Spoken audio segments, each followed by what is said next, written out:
Okay, now we're good. Now we have to wait. Okay, so where do you want to start? The recap this 12, time? 11, 10, 9, Is that- 8. Now go yeah, live already. it's like iCarly. Oh, I was No one damn. no one ever admits they watched iCarly. Damn, this man said, all right, Carly. I was trying to do the whole Joe Rogan thing. 5, 4. You said 5, 4. Well, how's go? Okay, so first I was gonna say 5, 4, 3, 2, and we're live. I know. What? You see. Oh God. No, man. This Joe Rogan. Oh. You think it, bro? Okay, stop on your stuff. What I was saying was, this is how Joe Rogan does it. 5, 4, 3, 2, 1, and we're live. What's up, buddy? Good to see you again. Good to What's see up, you, Neil Joe? deGrasse. What's up, Joe? Everything good with you? Going good too, man. Even though they've been talking for like an hour already. Yeah, I already talked for hours, so they'll do it like that now. But then you brought up the iCarly thing. I'm like, bro, I'm gonna be Joe Rogan, not what's that kid's name? Ned. Ned's What's the main character's? What's the guy's name who does the camera stuff? Fred. Fred? Wasn't it Ned. like a really like Gibby? some snotty guy? Oh, that might be Ned something. I don't know. But it's some old memories, man. Does anyone remember? No one should remember. I just know that when people talk about it, they all pretend they never watched it. You know, that's so dumb. You mean to tell me that you guys didn't have those like after school No, everyone did. cartoon sessions, right? So for people in Canada, it was like SpongeBob, Fairly Odd Parents, Drake and Josh, iCarly. Yeah, so they'd pop up later on, and you were just like, man, I want to watch something else. So then you just take a peek at it. You end up watching it, right? Yeah, it's YTV, man. I wonder what people had in America. I don't know how it works in America, but for us it was cool and stuff. Like I watched the Carly thingy for whatever it's worth. Bro, you can't. There's no YouTube channel. You just watch what's on. You just watch what's on, right? You just want some background noise. Yeah, you ever go to like a cousin's house and the dad's just watching like the Maury show or something? You're like, what the heck is you watching? He's just on the You just need TV. something playing. Even that's interesting. That's a real thing though. Fapkner says hi T Wang and K Wang. Hope y'all are having a good day. Damn, you're K Wang. I'm K Wang now, bro. I'm Cray the writer. I got a nickname. I'll be K Wang, bro. Like, don't worry. Where did T Wang even come from, man? T Wang sounds like you're like the Asian Tyga. Cause like Tyga's like a rapper, right? But in his music he'll be like T Raw going in, it's super hard. So I'm T Wang. So you're T I Wang. could be like T Lee. It could just be Tapo Lili. Who cares? T Nagasaki. Yeah, you're gonna give Is that a last name? Nagasaki, I think. I don't know. It's a Japan place, but I hope it's a last name too. All right, what are we doing, bro? We could go over the episode, guys. I know everyone loves this part. Episode. Okay, we're gonna summarize this episode and then we'll talk about Arceus stuff. Who said iCarly's goated, bro? Don't be admitting these things. You know they're still going. They got picked up by like Apple, and they're like doing a new one where everyone gets back together. Yeah, I saw some memes still. Yeah, I saw, but that's kind of cool. That is sick. It's nice to know that we live in a world now where what were like ideas that were once like not fantasies, but like not iCarly, but anything that we wanted. Like if you wanted, like for example, if you want Drake and Josh to come back and it came back, it's this era that it comes back. True. Right? Like that's what you want, right? Damn, that is pretty sick actually that it came back. Yeah, like but it has to be what shows you're super connected to it. We need like Fresh Prince back, man. Yeah, that never. They did that. They created a new one. Don't talk about that. That's complete garbage. It's like a freaking drama. That is the most weirdest thing ever. Yo, is this a setup? Someone said, "What's your favorite doorknob?" This has to be like a setup. What's my favorite doorknob? We use levers here.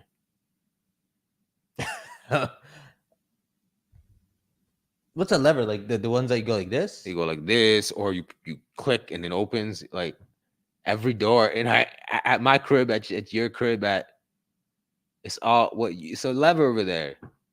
I saw this. This is totally irrelevant. Nah, I can't. I won't be able to say the joke properly. Forget it. It's doorknob. Okay, let's go. That's how it was in school, man. When we used to be in school, and they do fart, you say doorknob, you can go punch them and stuff if you don't touch a doorknob or something like that. What? They never know. We have so many rules that we play by. Like I fart, but like doorknob. So someone farts and you have to go touch the doorknob and run back. It's something like that. I'm far removed from those days because no one punches me anymore. But far removed from those dark days. It's a Canada thing. Y'all have ass doorknobs? Y'all have these ones? I said levers. Canada. What part of Canada are you talking about? Oh, I don't even know what they're talking about. Okay, guys, we're gonna go over the episode. So the episode is they're finally landing in Paldea, which is sick. Which means this is when stuff gets serious. This is like episode 1 of like a new season, kind of. So let me go through these pictures quick. So this is the summary of the last one.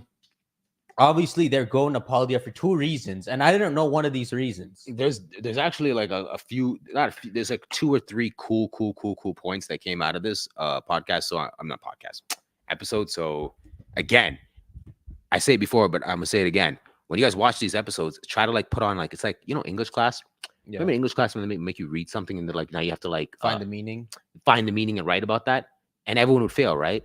Yeah. I'd always get 100%, even like just freestyling off, Right. like freestyling it. It's because like I'm saying, like look between the lines and find all the hidden meanings, Yeah, it's fun. and you will literally love whatever it is that you watch. If you love watching Pokemon and other people think it's lame, watch the show and find the hidden meanings. You'll be enthusiastic about it. So that's what I like doing. No, that's true. That's what people like about like some shows do it well, like actual like IRL American shows, but that's what people like with like mangas, right? Yeah. Like One Piece, everyone's looking for all the meanings. You're like, oh, this is symbolic to the start of the show. Yeah, it's a perfect example. And then like when you like know something, you go back and you find out there's something implanted early on, and you're like, wow, these meanings, like that's what it means to be a creative, right? To like understand that stuff. But anyways, just a couple cool things will happen in this. We'll talk about. Bro, he wants fashion advice. He says, should I wear my Ultra Instinct or Goku Black shirt today, guys? I'm indecisive. You want to talk about Goku Black for a second? Do you like Goku Black?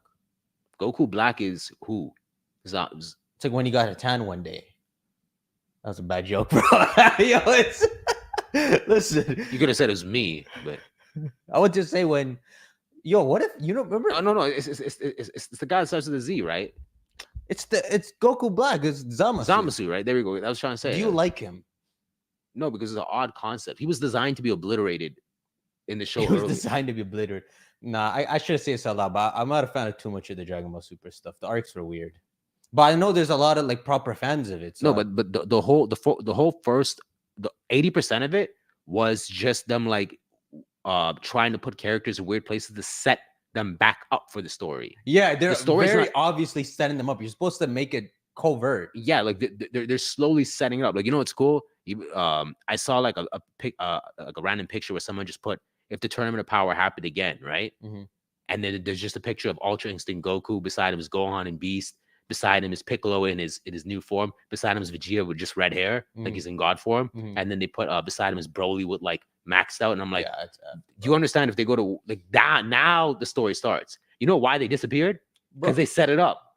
Now they're trying to figure out how to do the actual show. They're so ass that they disappeared, bro. So basically, everything we watched was prequel. Dragon Ball Super was prequel. Now we're waiting for the new one. Let's see if it ever even comes out. I was just saying, like, I'm not a fan too much of how like a lot of the arcs went in Dragon Ball Super. Like, they're so obvious. They're too linear. Yeah. But again, they're setups. They're just to give everyone the new forms. You want to hear a cool theory that was going around? Yeah. Around the Goku Black arc. So when I was watching, I'm like, yo, I freaking need this to be true. Maybe I don't know if I can say this right, but the theory was that that's not Goku at all. And that, you know how the idea was that that's actually Goten.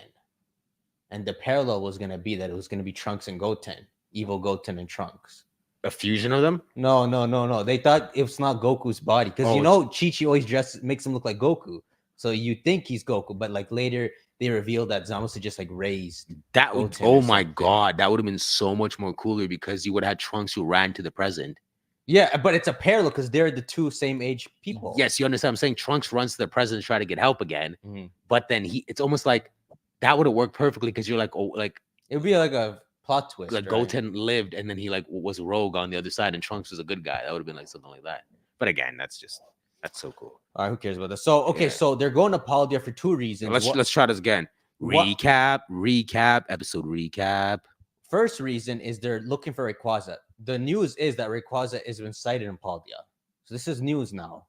So this might be how Dot knows. Because he's just like reading the news. Maybe the radio or something. And the second thing, I didn't know this about the show because I didn't watch the first few episodes of subtitles, but they're here to drop Liko off forever at home so she can do her school from her actual house. Yeah, that kind of confused me, but it made sense. I just never thought that it was, even with the subtitles, I didn't think it was like permanent. What are you gonna do there? Like, how do you go? Like, you're just gonna take online classes at home? Like, it's dumb. Oh yeah. So maybe it's just because I like the writer in me. Maybe because like I just knew the writer in me was like they're not gonna keep her there. She has to go off and do stuff, right? Yeah, they're not gonna keep her, but that's what their intention was. So how does that even make sense? So Somehow she ends up in the academy in Kanto, and the mom wants to rescue her back. For what reason?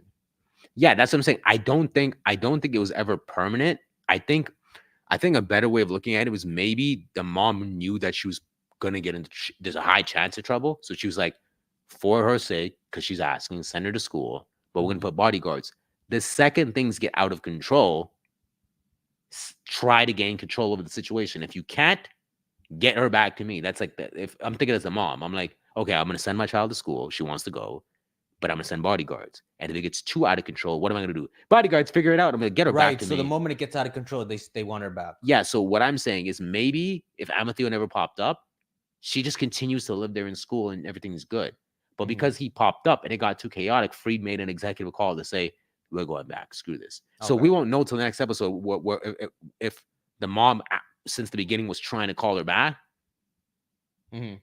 Or if she was like, no, go do your thing. I'm just keeping a backdoor system. I guess the mom called her back. It's like the dad was expecting her to come, right? Or did I read that wrong? Yeah. Okay, so let's go through the episode. So obviously they see Paldea, and so like they're looking at Paldea, they're flying over it. I can't even tell which part this is, but so they show all the rivals. So he's looking at it. They keep showing her. So I also suspect the intro is gonna change and everything soon. Yeah, you notice how like it almost seems like we needed 2-3 more episodes before she starts like showing herself again. Yeah, you thought there'd be a proper gap. No, they're cutting through this quick. Okay, so yeah, she's paying attention too. They notice they're in Paldea. I don't know what's going on here. Like the costume was never stunk before or something. I guess she's just constantly wearing it, but it's to play into something later on. It's basically just instigating the need for her to like put the costume out so that it's a setup. It's a setup for like kind of like a thing. It's something that you said earlier, a previous episode. You're like, what if there's this ongoing joke that everybody knows that she's Gurmeen, but Liko never knows, right? So that's the point. If you get to where we're gonna get to, surely the people on the ship know. Yeah. Like, how could she hide that from them? Okay, so anyhow, so the costume smells, so she's gonna do laundry and put it out. And then she's landed in Paldea, so she's gonna go home. Go back here. This is pretty cool, right? Yeah. Like, so I think this is the academy, right? So if you zoom out here, like, so here's one cool moment, right? So the academy's right there, which is exciting. The academy. Think about it from like all the people that are watching now and like who played Scarlet. You played the game and now you're seeing the anime. It's a weird thing. It's like if any other video game. Has anyone else done this before? Where you play a game and now you're watching an anime form. Oh, there's something. No, Pokemon's the one that does it best. Yeah, so if you look at this, you see the academy, so you're like, this is exciting. Like, we played open world. It almost looks like Mirai Nun should be like jumping up on like those mountainous places. So you know what's in store in this. Oh shoot, this is Area 0. That's what I was trying to get at. I was trying to say a whole thing. You're right. The whole point is that's Area 0. Look at the academy size. Look at Area 0. That is way bigger than it is in game. That's how big it should have been in game. You should not be able to climb it. Yeah, you should never been able to climb it. Because they make it seem too easy for people to go in. Yeah, that was the whole like setup of what I was saying. I'm like, you could find a bunch of like meanings in it. This is cool because you almost can see the terrain, the true scale. But then when you see how high up that mountain is, it's like there's no. When you look at it from there, don't you get the impression that it's like not only is it not scalable, but unless we have like a hole that we can crack through, you're never gonna go into the crater. True. Which is, I think, what they do, right? That one gatehouse that leads in. Yeah, you can't get in. Imagine this. Imagine Freed flew over and he's like, and then his ship broke. Now you're never getting out of the crater. Yeah, I would want his ship to not able to go that high, like a storm happens. Well, I was saying that once he's in there, he's stuck. Remember a few episodes back, I was saying there's a crater in Africa, and it's so deep that what ended up happening is animals kind of fell in there, and they never got out. So an ecosystem built in there. Time capsule. So if you jump in there, there's lions, there's elephants, there's all this stuff in there. It's the same thing like this. Those animals, once they're in, they never, ever get out. So I'm almost like, we'll make an imaginary thing that if somehow like fell off the airship in here, unless I know some back route, I'm stuck in there for the rest of my life. Yeah. Because those walls are impossible to scale. Ooh, that'd be nice. Imagine they're stuck for like 10 episodes. Okay. So yeah, she lands. It's my first time in Paldea with Sprigatito. So her first mission is she's gonna go home. Is this the airship here? Yeah. It constantly shows you scale, like scale, how small the airship is relative to even like put your mouse on the airship. Yeah. Now just look at the mountain is just right beside it. Yeah, Like all just these no, these no, yeah, that you clips. see that? Yeah, It's like the same height, and it's bigger. just a Yeah. small little pocket of BS. So So, has anyone played the Zelda game in chat? Is the Zelda world bigger than than Paldea when you explore? 'Cause it's not too super big. I remember exploring once and I went across the map pretty fast. But which one is bigger, Paldea or the whole Hyrule land? I Okay, have no idea. okay, so they land. This is kind of cool. They're wearing casual clothes. Yeah, they're just chilling now. I like that. So they're wearing casual clothes. They're gonna go buy food, and then Freed's gonna drop Liko off at the house. She's constantly overhearing these things, like, "Oh, they're gonna drop me off," and so okay, they're gonna visit her mom. Roy's gonna come too, and then it opens up and shows the academy. So what Liko's gonna do is, since she knows this whole place, she's gonna show. Okay, they're saying Hyrule is bigger, but maybe not too much bigger, right? This is the coolest thing for me. Because again, you play the game now, it's an anime form. Like, yo, we're in the academy, and there's one important factor about the academy. Yeah, and you pretty much you get to see them play the game now, pretty much, because The you know what's in characters. store in the region. Now you get to see what they're gonna do with it. Yeah, it's really cool. I'm maybe I might be like one guy who's a bit more enthusiastic, but I'm thinking as a kid, if you're a kid, and then this is almost like DLC. Right, in the sense of there's more content around the area that you come. It's like With the same characters. It's like if I played Assassin's Creed like in Egypt, and now there's an anime, and I'm like, I want to see how this. What? Like, it'd be cool, right? So like now we're in the academy So in anime form. I don't know how they went about this. I thought it would be Manzana, just so it can be its own thing. But they're like decisively picking a world or something. Yeah. So for my dumb brain, it's the Orange Academy. They're wearing orange uniform. Yeah, it's Naranja. This might be the one pivot we take. So is Violet canon now? Like basically garbage? I wonder if Violet just becomes the what if story, right? I want them to do those kind of things, just so we know what we're going with when we're making future games. That was the thing that got me immediately. The second I realized that, I'm like, oh, this is Orange Academy. Okay, so Violet Academy is not here. So there's two possibilities. Either this is Orange and it's perfectly good, and then you're completely thinking the other one's irrelevant, which I kind of think is okay. But the other outcome is, what if this happens and then suddenly there's an Iron Treads running around? Then you're like, there is going to be an Iron Treads running around, which means both are taking place. Both are taking place. Both Pokemon are going to be brought out, but it depends how deep the anime is involved with the actual like Pokemon Company team. But it would seem Orange is more like the real timeline. We'll see. But I like Pokemon Scarlet better anyway. Yeah, I mean, like I played Violet, so I've come to know, but definitely, Scarlet seems like the more grounded one, like being able to get like creatures of the past, and that seems more grounded, like ancient or more ancient Pokemon and stuff. But I'm not mad at it. You know what? Like it's basically like I don't know if I'm gonna poop. Y'all already watched the episode, right? Like, so you guys know. But the thing that completely threw me off, I was like, wait, is because in my game, am I wrong? But the characters like Nimona, for example, if I'm in Violet, her eyes are different color, right? I don't think it's her eyes. I think it's her clothes. She's wearing purple. I swear, like basically at some point you end up seeing like a shot of her, and I'm like, that's not the eye color that I saw. Wait, hold up, orange. I'm like, wait, this is Orange Academy for real. This is exclusive. Is Nimona's eyes? Go pull it up. Pull up a Violet Scarlet picture. Okay, let me pull up Nimona on this side. So here's Nimona. She got orange eyes. Okay, so do you have another one? There should be more artwork. Who the heck cares about y'all? No? Okay. So no, same color eyes. Same color eyes. Yeah. Okay, the uniform just threw me off completely then. Never mind. It's the uniform. Never mind. Shoot. All right. So yeah, that's just crazy. So one's almost considered irrelevant for the time being. Yeah, it's just the anime continuity, right? But it's interesting because you thought if they had to make a center ground for the anime to be part of both worlds, and then you can bring out both past and future Pokemon, that they would have carried on the Manzana joke. Mm-hmm. But they decided, hey, we're gonna make Orange the main one. So everyone's wearing orange. It also makes you wonder if Sada is gonna be the main one. Yeah, it's like three questions. Is Sada gonna be the main one, or the second question is Sada the main one, and then Turo is still around? Tour has to be around still. which would be interesting. We have to see. This is the lamest thing ever. No, go back to that thing. So they Yo, guys, if you guys are wondering, so Roy's just like, he's like, oh, I wonder what's that, and you want to know this thing going by? This is what you hear. It's making the dumbest noise. It's making the bike motor noises with its mouth, but it's running like a dog. But it's not even moving like Ryan and Mariah, and it's like do do do do. It's not like so he's like play the episode, guys. That's how Koraidon runs. He doesn't run using his bikes. He actually runs. Yeah, I know Miraidon does that too, but it's no, Miraidon has a bike. Like Miraidon goes on 2 wheels, right? Koraidon, those aren't wheels. Those are flotation devices.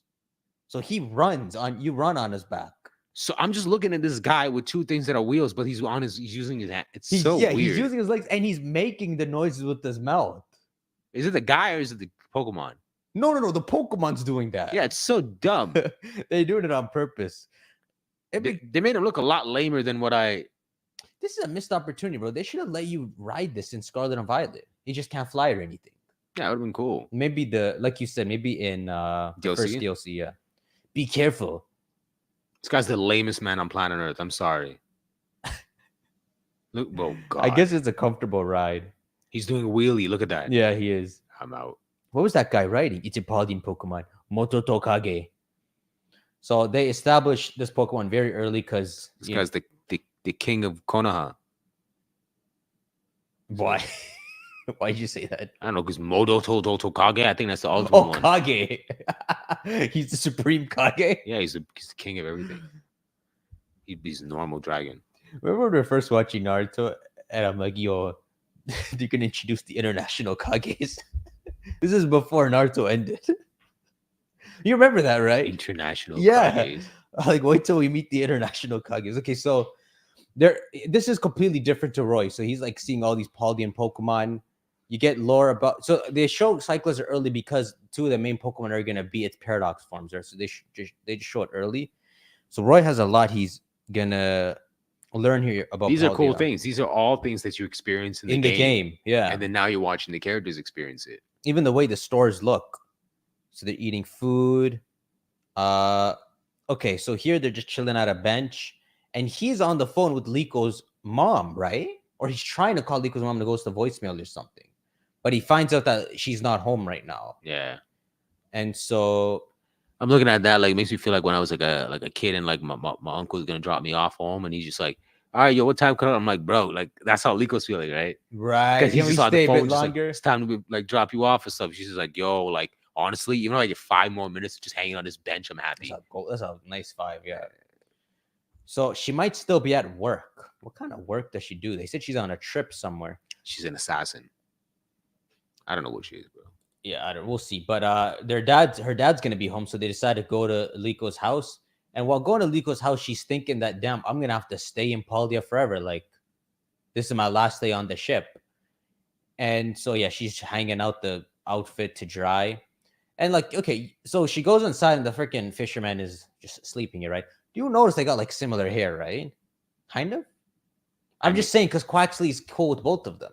Yeah, well, maybe just the grandpa is just like one person that like she'll speak to. I mean, she's talking to him casually here, right? Okay, I was gonna say, what if this is like Murdoch's like grandpa or something? That'd be cool.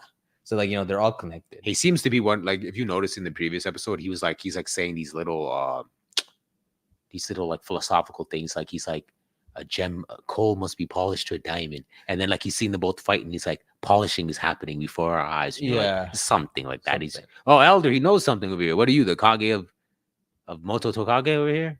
Here he is. He even does more.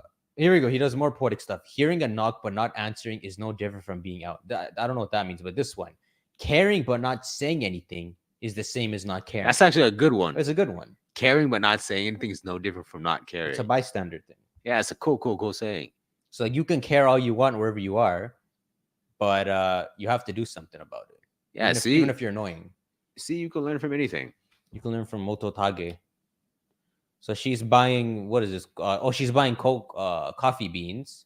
But it's so cool to see them in normal outfits. Yeah, they're just chilling. And then they're walking to Liko's house. And this is Liko's house. Now, does this not look like the house you move into at the start of the game? It's like she took our house. There's oranges around there too. It's just like the perfect. It looks like the start of the game. Like it looks like where we move in. Yeah.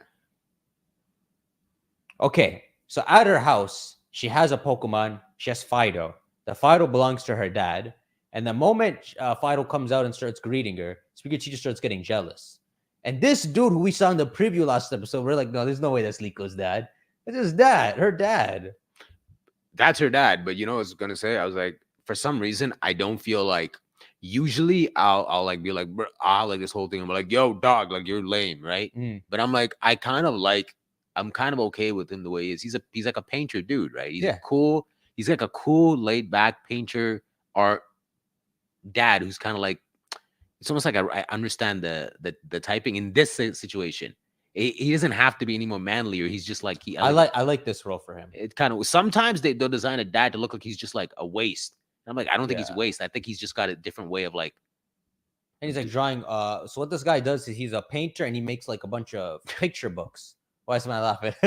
For some reason, because I'm saying all this like, oh man, he's so kind, he's so calm, and then he's you look at him, so collected, and then I'm waiting for him to be like this. Is the camera on me? I'm waiting for it to be like this.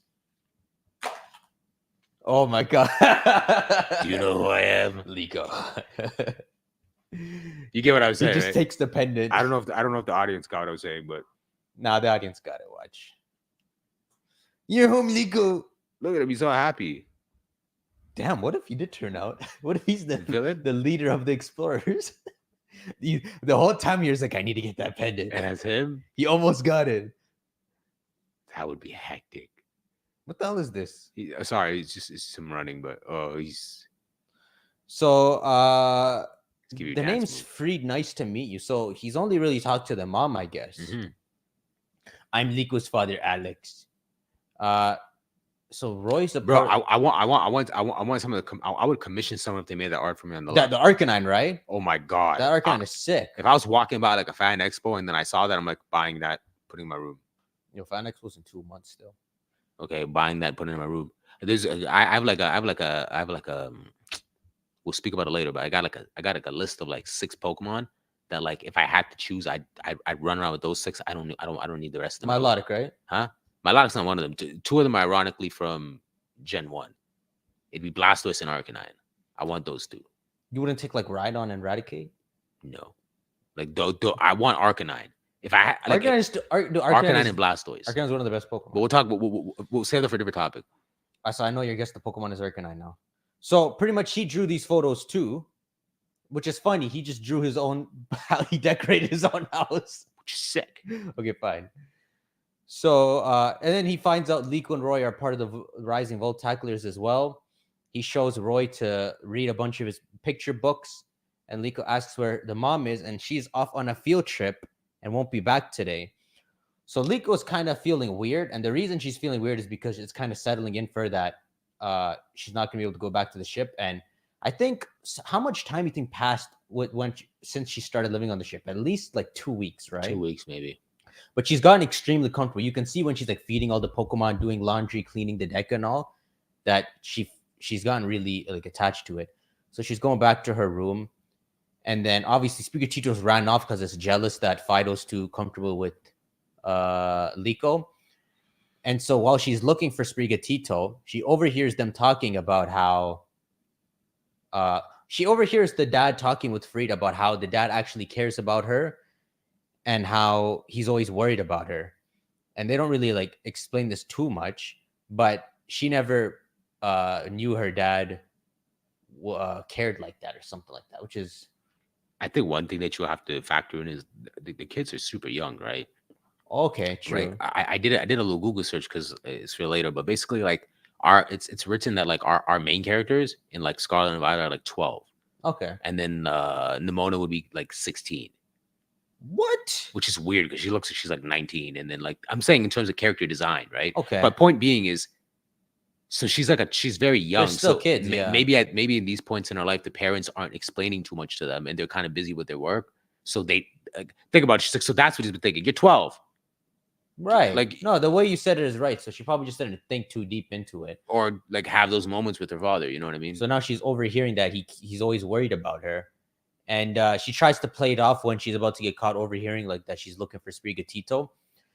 And she finds the Sprigatito, and what they pretty much do is decide that and it's because Liko's acting weird, so she's like, I'm just gonna go back to the ship and come back tomorrow. She's in her head. Yeah. And Sprigatito's still mad, so it stays here in the house while Liko, Fried, and Roy go back. Or does this guy even come back? He's just reading books all day, isn't he? He's preparing to become the Ancient Man. Roy is smart, so he's reading books, and he's also like thinking in his head because he notices why Sprigatito doing this. It's kind of cool because in this situation, it looks like Roy is kind of like still a permanent member, and Liko's kind of like he's like on the outside, right? And he's just like, I'm reading, I'm gonna go capture this Fried. Yeah, and then she's just like, I'm gonna get kicked off. No, man, I want to come back. Also, do you think the Arcanine photo is the grandma's Arcanine? I hope so. Bro. They think of it like. Think of it like someone attacks the grandma and this Arcanine comes with a snarling face. That's the protector dog I want for her. That's perfect.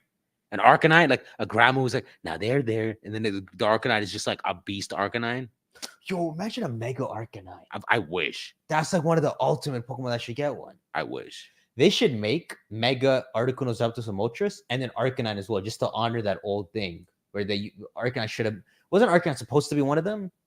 Arcanine, there's something like unique about him. Like, for example, if you guys pull up the Pokedex. No. Can we do this on Google right now? Okay. Do you want to pull up you're talking about the slates? What's a slate? Okay, what are you gonna say? You might be saying the same thing as me. Pull up if you just type in Arcanine base set. There he is. Now read it. Go click on him. What does it say? Is it no? You look at the picture. What Pokemon is he? Legendary Pokemon. You see what I mean? Yeah. So long ago, they were planning something for him. That's so sick. And then they kind of just like capped it. I don't know if people knew that, but I was a kid when I owned this card, and I was like, he's the legendary Pokemon. That's why he's one of my favorite. I was gonna reference this. This isn't the anime, or no, it's in Pokemon Origins, which is recent. It shows Arcanine. Arcanine there. So I want them to honor it. Like, imagine we go back to Kanto and they link them in some way. But obviously Arcanine is now a more common Pokemon. So we have to see how they could pull something like that off, but that's why he's like one of my favorite Pokemon. He's so mythologically like perfect. He's sick, bro. He's like a perfect design. So they abandoned ship. They're like, bro, you keep painting. We're gonna go to the ship and come back. Obviously, Sprigatito stayed back. So when she's going back to the ship and she lands on it, she utters "I'm home," which is like just like the Japanese culture thing when you slips her mouth. Huh? It slips her mouth. It slips her mouth because in Japanese culture, you say that always when you're leaving and coming. So it slips her mouth because that's what she feels deep inside. Deep down, like, this is my home.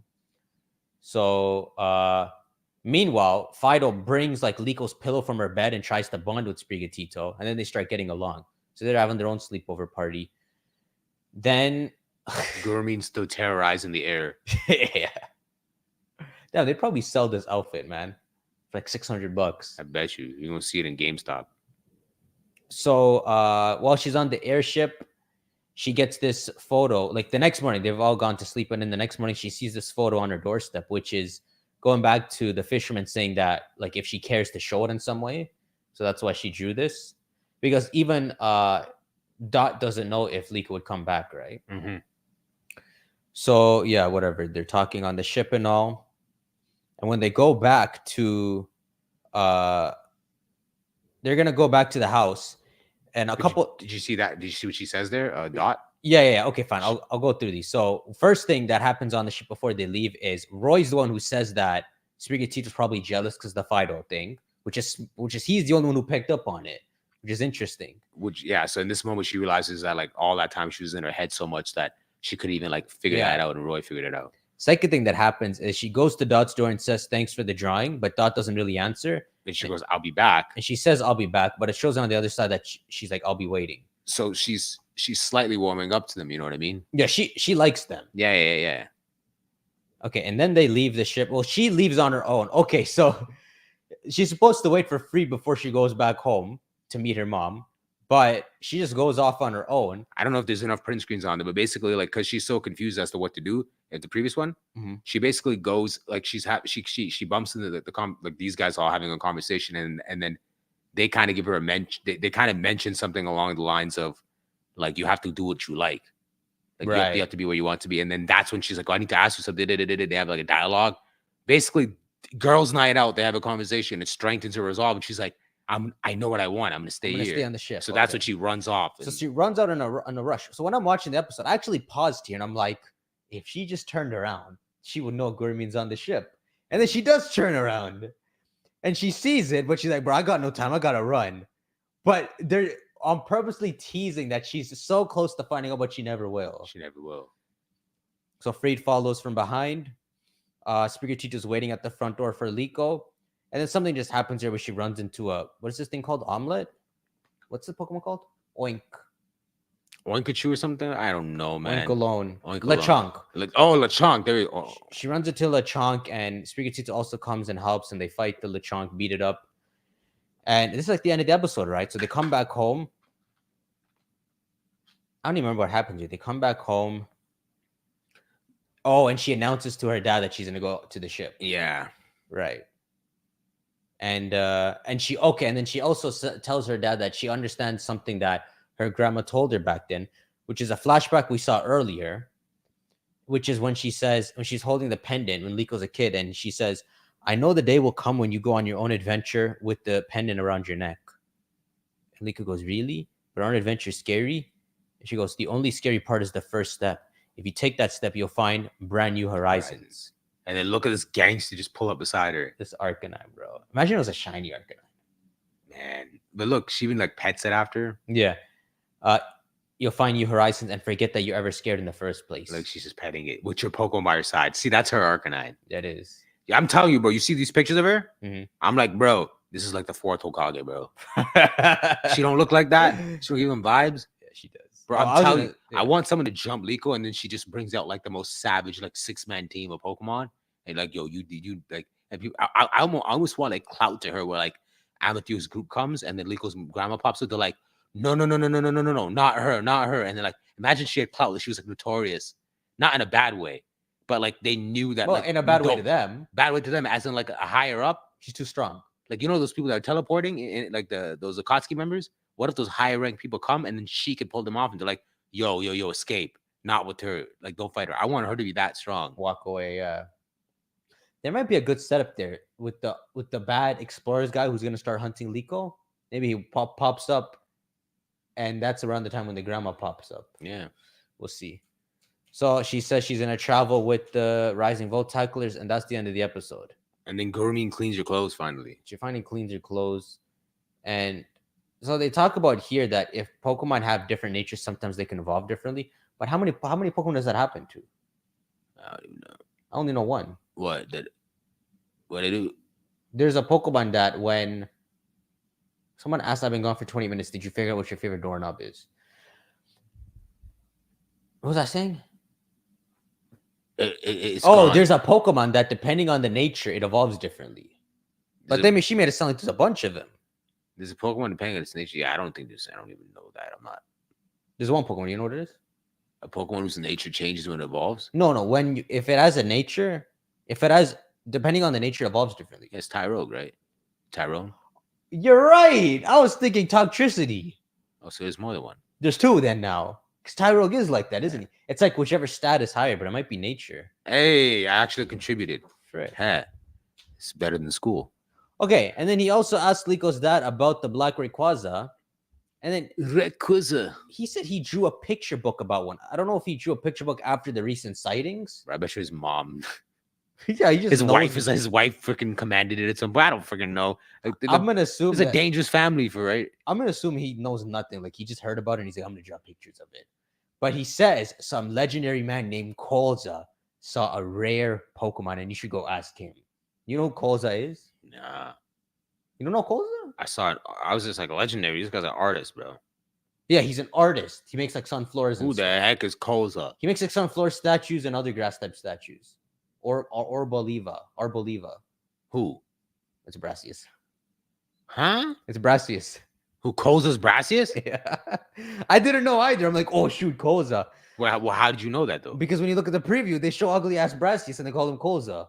Oh, I thought like the community right now, y'all knew that this guy's nickname was Kolza. Who has lore like that on Brassius? I don't know. So they say that rare Pokemon he saw could be Rayquaza. I don't think it is. It's gonna lead to something else. Maybe it's too early for Paradox stuff, but it'll lead to something else. Let's go investigate Bold Town. So they're in Paldea now investigating. So They're they're officially now in Paldea doing like Paldean things. Like they're playing the game now. They're playing the game. The first gym leader, Bracius, right? Yeah. So the poker rap, Freed does it again. But did you notice that after he does that, he's like singing the rest of the song with them? He's like, just chilling. But no, he finishes the poker rap and he's singing with them at the end. Oh, does he? Yeah, it sounds like the song is different. He just handled it like a champion. Yeah, He's he did. Like, that's what I do.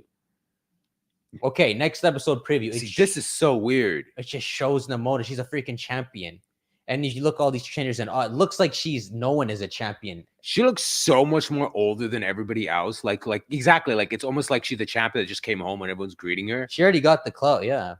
And like this, like I think the next slide, like see how look how her face looks, right? Yeah, it almost looks. She looks way older. She looks mature, yeah. She looks way more older. Like she really looks like.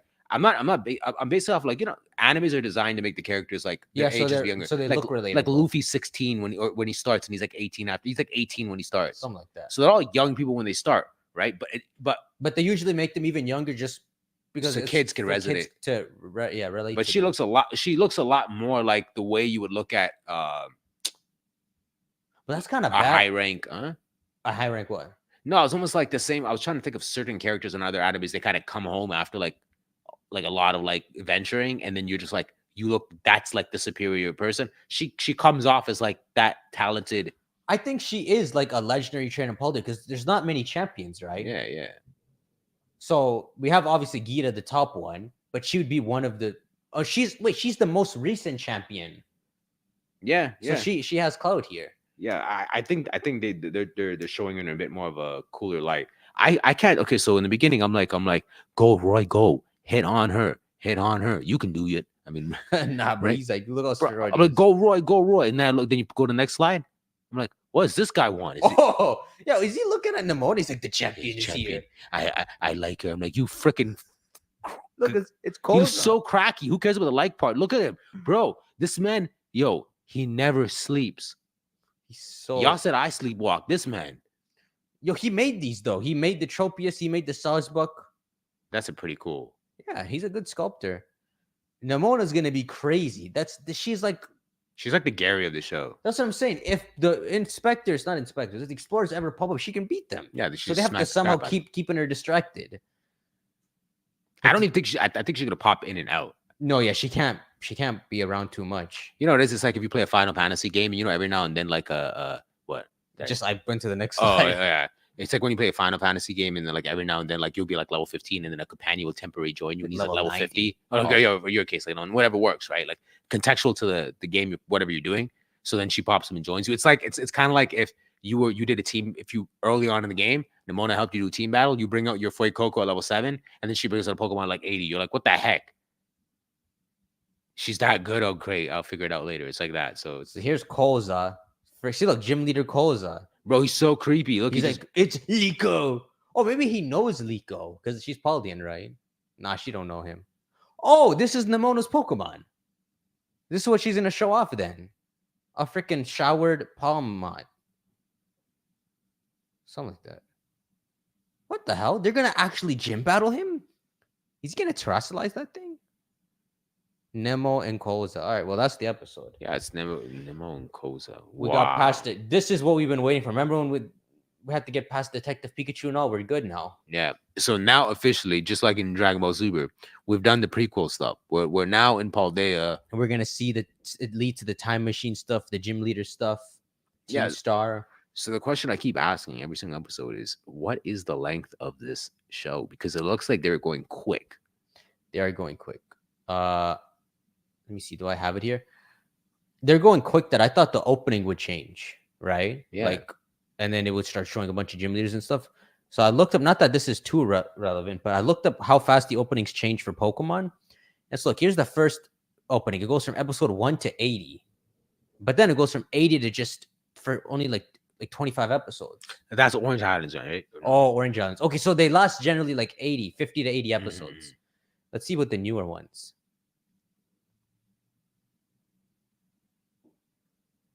What are we reading? Okay, this is a journey. So this lasted about 50 episodes. Maybe okay, so it wouldn't change yet. But some people in the chat were saying right now that the opening is different now, slightly. No, it's not. Like it's not changed, but that they updated it. You know, when I'm watching, I'll just play and I just be in the background, right? I'm like, it sounds like I the never same. noticed that, but we'll see. If I watch it like 4 more episodes, I probably have the Sonics memorized. Yeah, I know. You're gonna have the poker rap memorized soon. I just don't speak Japanese. I'll be See, there you go. Okay, so my accent will not work with that. Gastrodon, I'm like, stop it, bro. it's like Torotodan or something. Maraidan, Karaidan, Gastrodon. Yo, I have to show you. I mean, I can't show you because I have to show you, frick. Okay, first of all, let's go through this. Weevil says, "Hey, TTar, Ash should reappear with Primeape Evolved. What do you think? Should reappear? I don't want him to reappear, but Annihilate with Ash is pretty cool. It is. I don't want him to reappear either. I think it should be a different show. Obviously, I want more Ash, but I think it should be separate. You know what? To Weebow, I'll give you a little tidbit. What would be cool is I would kind of like if they took the Dragon Ball Z. I freaking knew you're gonna say that. Right? That's a badass idea. Because if you guys see, it's good that he at least knows it. At least somebody knows. Dragon Ball Z took a route where they ended the entire show, and then the show ends, like it's over, like Goku's like gone, right? You're talking about GT, right? Yeah, GT. Back when that was using the the GT ending. The GT ending is Goku's permanently gone. He leaves for forever and he's gone. But so then a little bit later, they released one movie for GT. And if you guys actually watch the movie in GT, the short sense is basically what's her name? Pam, the granddaughter. Pan, yeah. Goku's granddaughter is basically a granny, and she has a grandson, and she's sick. Mm-hmm. So the grandson is trying to go find a way to cure her, and he knows that there's this legend of these Dragon Balls. So he's going around to find these Dragon Balls, and he's like struggling to find them. And he finds like eventually he gets to the point that he finds, after hard work and determination, he finds the 4-star ball. Just one of them. The 4-star ball, though. Mm-hmm. And then he takes it and he's like, okay, he puts it down and he goes, all right, you're supposed to do great things. Can you make my grandma better? Can you heal my grandma? And then he's like sitting there and nothing happens. And then he's like, but like, you're supposed to like, please come out. And like starts crying. And then he starts crying. He doesn't know what to do, right? And then out of nowhere, you hear, it's because you only have one ball, silly. You need all 7. And then he's just like, huh? And he looks around, and mind you, the character who's playing this whole game, he looks like Goten. Yeah, I guess so. I was gonna say Goku. For the record, his name is Goku Jr. Yeah, I guess just Goku then. So the point is, when he turns around, you know who he sees? Goku, right? But he's grown up. So Goku has a dialogue with him. He's like, oh, so basically, he's like, yeah, but I have to save my grandma. And he goes, don't worry, you got it. And he has a little dialogue with him, right? Basically, like a flash, suddenly, like they look up and basically the kid says to Goku how much he wants to save his grandma and how his grandma is so important to him, right? So then, long story, like you flash forward, he looks up, there's an air balloon, and he looks at the air balloon, and Pan, the grandma, she's like, Goku, the junior. See, Goku I was Jr. looking for I was looking for you. Where are you? Right? She's coming, and she's better. No, she's better. She was in bed. She's better. So he's just like, huh? And he's like, she's better. She's better. And he turns around and he's gone. So you know what the whole point of that thing was, he granted his wish. He granted the wish because at the end of GT, he becomes like the dragon. Yeah, he's like, that was pretty cool. So, guys, I know it's just like cranked a lot of things, but you're gonna say? Well, I was gonna summarize for you. So what you're saying is Ash should pop up in a future movie, and they can age him a bit and have him play a role where he's like got like evolved Pokemon and stuff. A very small role. So it'd be cool if Roy couldn't like do something. I was gonna say it has nothing to do with our show. Oh, still within his own show. Fine. I was gonna say, you know what's cool? What I did in a movie, right, where there's a certain threat that was coming their way, and so the movie's playing. The threat's coming their way, right? Now let's pretend the threat actually makes it to the doorstep. Yeah, they lose as far as what the right. Do you understand? So let's say they're trying to like they have an agenda. They're trying to do something. I don't know. Think of some Pokemon movie. So they're planning their thing, but they don't know that there's something else that's coming that if it were to like enter the fight would screw them up entirely. They have no shot at even pulling this off. That thing comes in, they lose. You understand what I'm saying? So they don't even know it exists, but it's on its way over there. So just imagine that, guys, like as a threat, right? So then the idea is now it's at their doorstep, and then you just see like 2 steps, like two feet walking in front of them. It goes, you're not getting past here. And then you don't see nothing, but all you hear is or something, Or right? maybe they never show his eyes. You know what Or I they mean? don't When show darken anything. But it. the whole point is maybe they just show you a subliminal where it's like, let's go. And then all you hear is the original like Pikachu cry or something.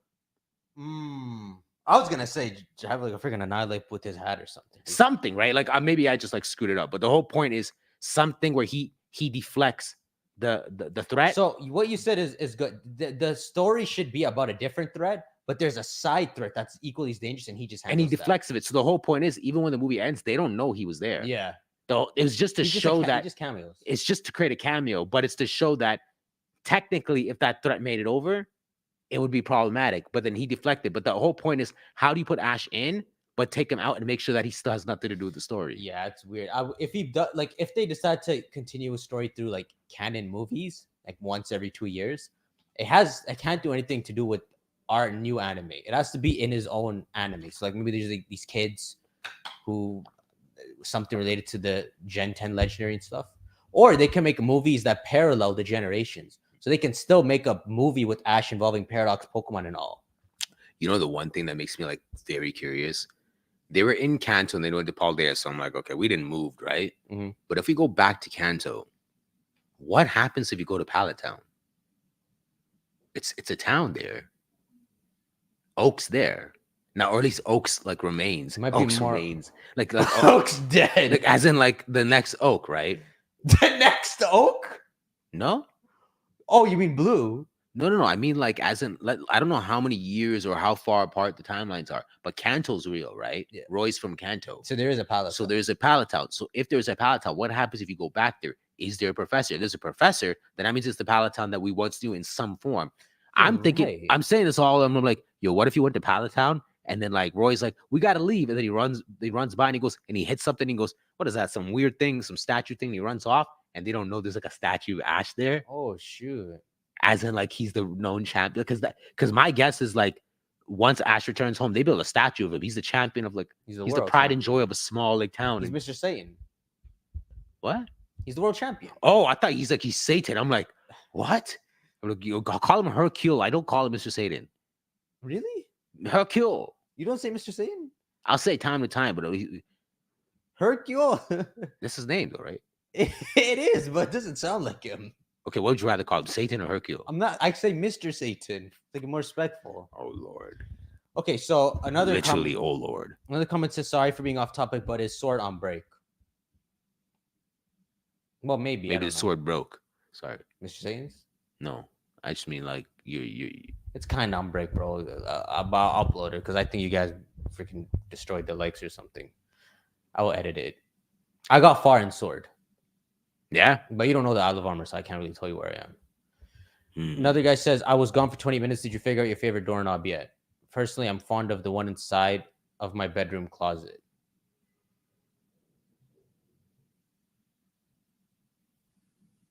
This guy closed his laptop. He really don't want to read the comments. He's like, yo, you handle No, this. because it gets distracting. I'll like talk about like a certain point. Yeah, and look, they're talking about freaking doorknobs. Doorknobs. I'm like, I don't even know what I'm supposed to do with that. Like, yeah, get to that point and tell me the point of the joke, bro. Like, I'll tell you what doorknob I have if it's like if it's any Freaking point. Heady Head says it's been a minute, but I'm back. Oh Lord, reappeared.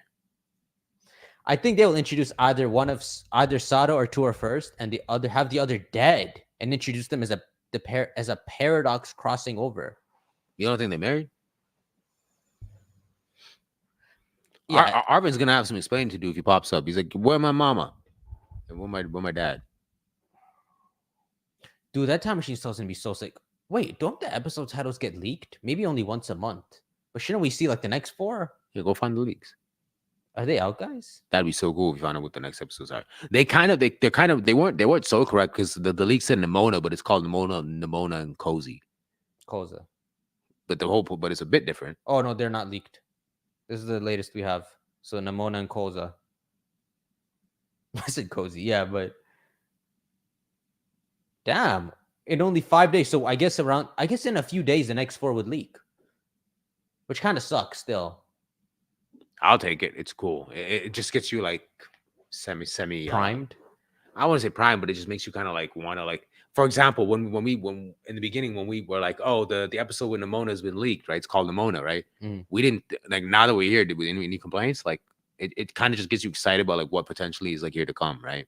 I suppose. Sometimes it's spoil you. Like if suddenly it was if we watch a Dragon Ball Z and it's like a Super Saiyan emerges, you're like, bro, what the heck, man? That's what they did in freaking Super, bro. They literally titled it Super Saiyan Rose. I'm like, Okay, I'll tell you why it's cool because what if one of the titles is like The Legend of Heath, and you're like,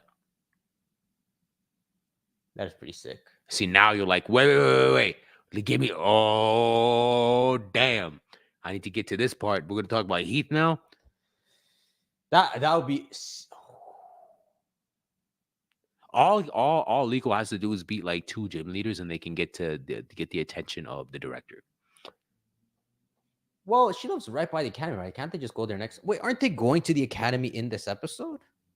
What I'm thinking is they're on their way to like somewhere, and then they bump into a fight with Koza, and one of them are gonna have to fight him, which means one of them are gonna get the badge, and that should be enough to then. And if Nemona's there, maybe this ends up becoming like rerouting them to the school, and if they go to school, they have to meet Clive or Clavo Level.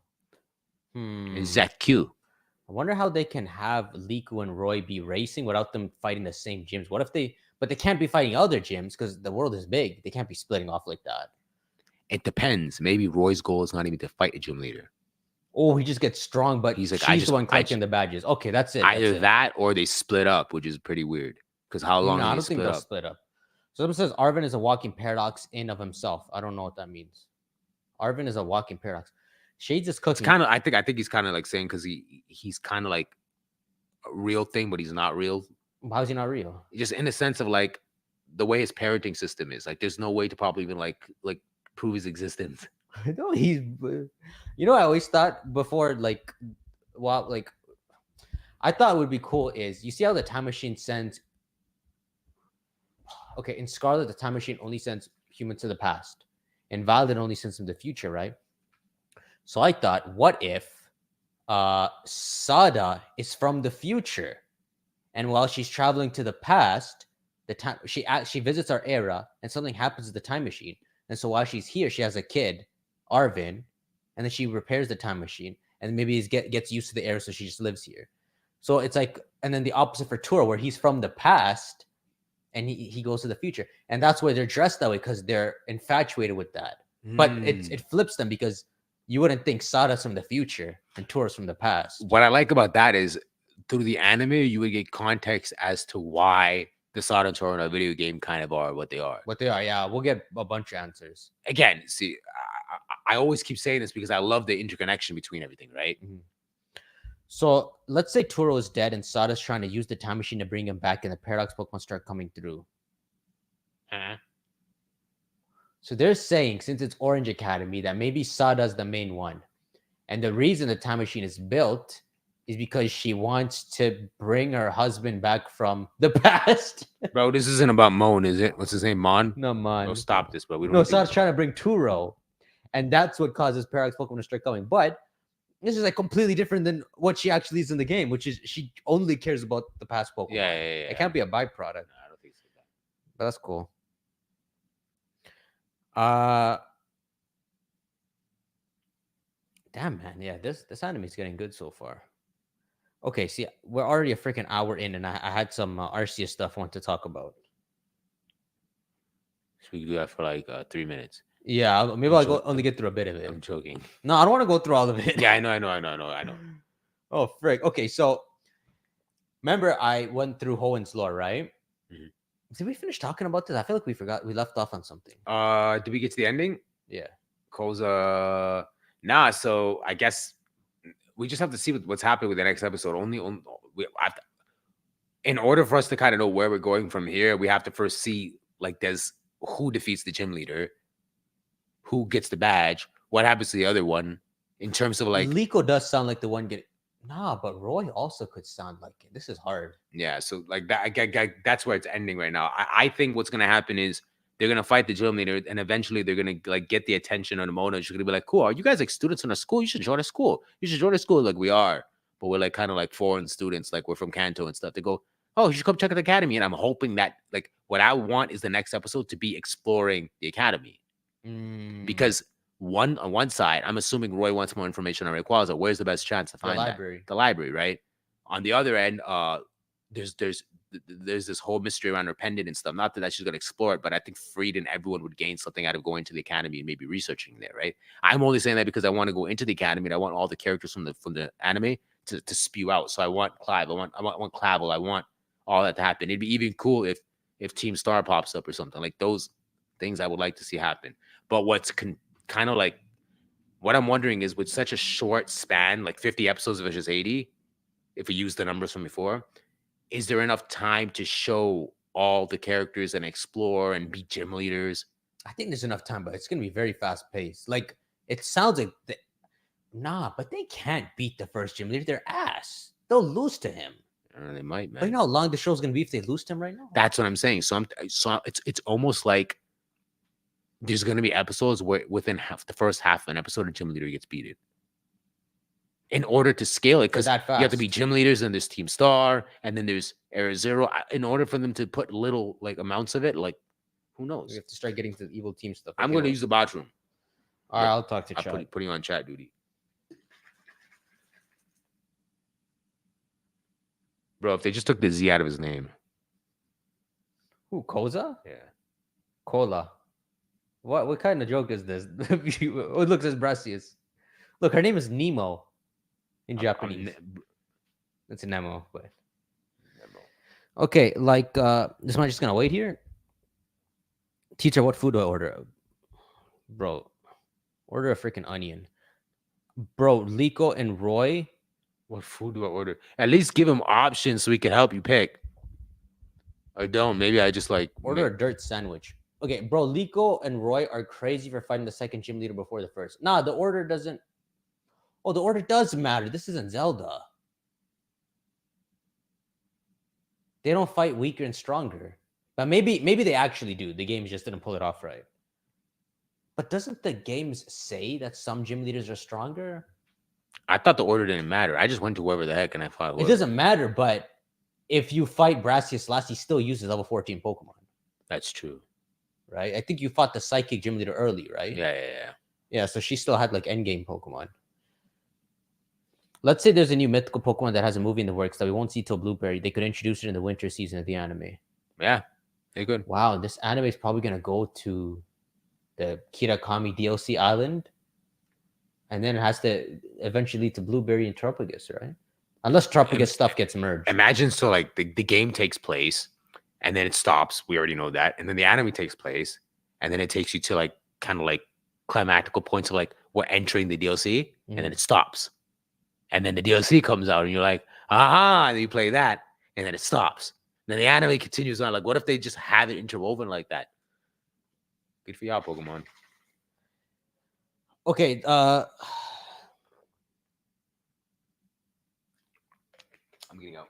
You think we'll get DLC news soon? Nah, bro.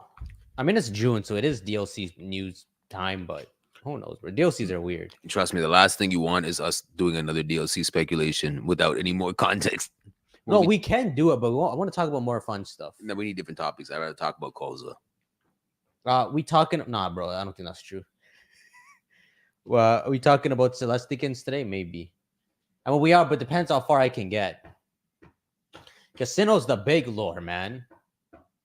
And I have some interesting perspectives on how to attack Arceus's lore. But I don't know if we can get through them. Is the season 50 episodes or the show? Now we just threw that number up because 50 episodes is like a ballpark number for how long the anime waits before changing like the opening. A 4 to 5 episode spin-off and it'll be the Expedition Area Zero. I mean, that's weird, bro. A spin-off is weird. Don't you mean? I mean, you mean by spin-off is it's not actually real? Ogre will probably talked about in late July. Yeah, they said autumn. Some said Legends Arceus is an awful game. Okay, let's debate this, guys. Is Legends Arceus, type in bad, good, or amazing? Let's see what people think. Time for Arceus. How it came to be? Who saw it? Blah, blah, blah. Arceus does have an origin form. It would probably look like it's beta design. No. Bro, Arceus's origin form, we can't even see it, man. That's some next plane stuff. Has Cray seen Beta Arceus? I think he might have. I think I showed him all that. I also told him the story of Legends already. So I'm not, which was a lot of fun to tell him about Volo and everything because he didn't play the game, but I got to tell him the whole Giratina statue, the Volo, and Volo's in the post game too, isn't he? That's so sick. That's not even the main story. Okay, so people are saying Legends, it's not. It's amazing, good, amazing, good. No one's saying awful or bad. Here we go. We got a couple. We got terrible. And everyone else is saying amazing. Ooh. Well, I think it's the same dude saying terrible and garbage. Well, what do you dislike about it? I think the beta design being the origin form would be cool. It would just be a form where you can't properly see what he looks like.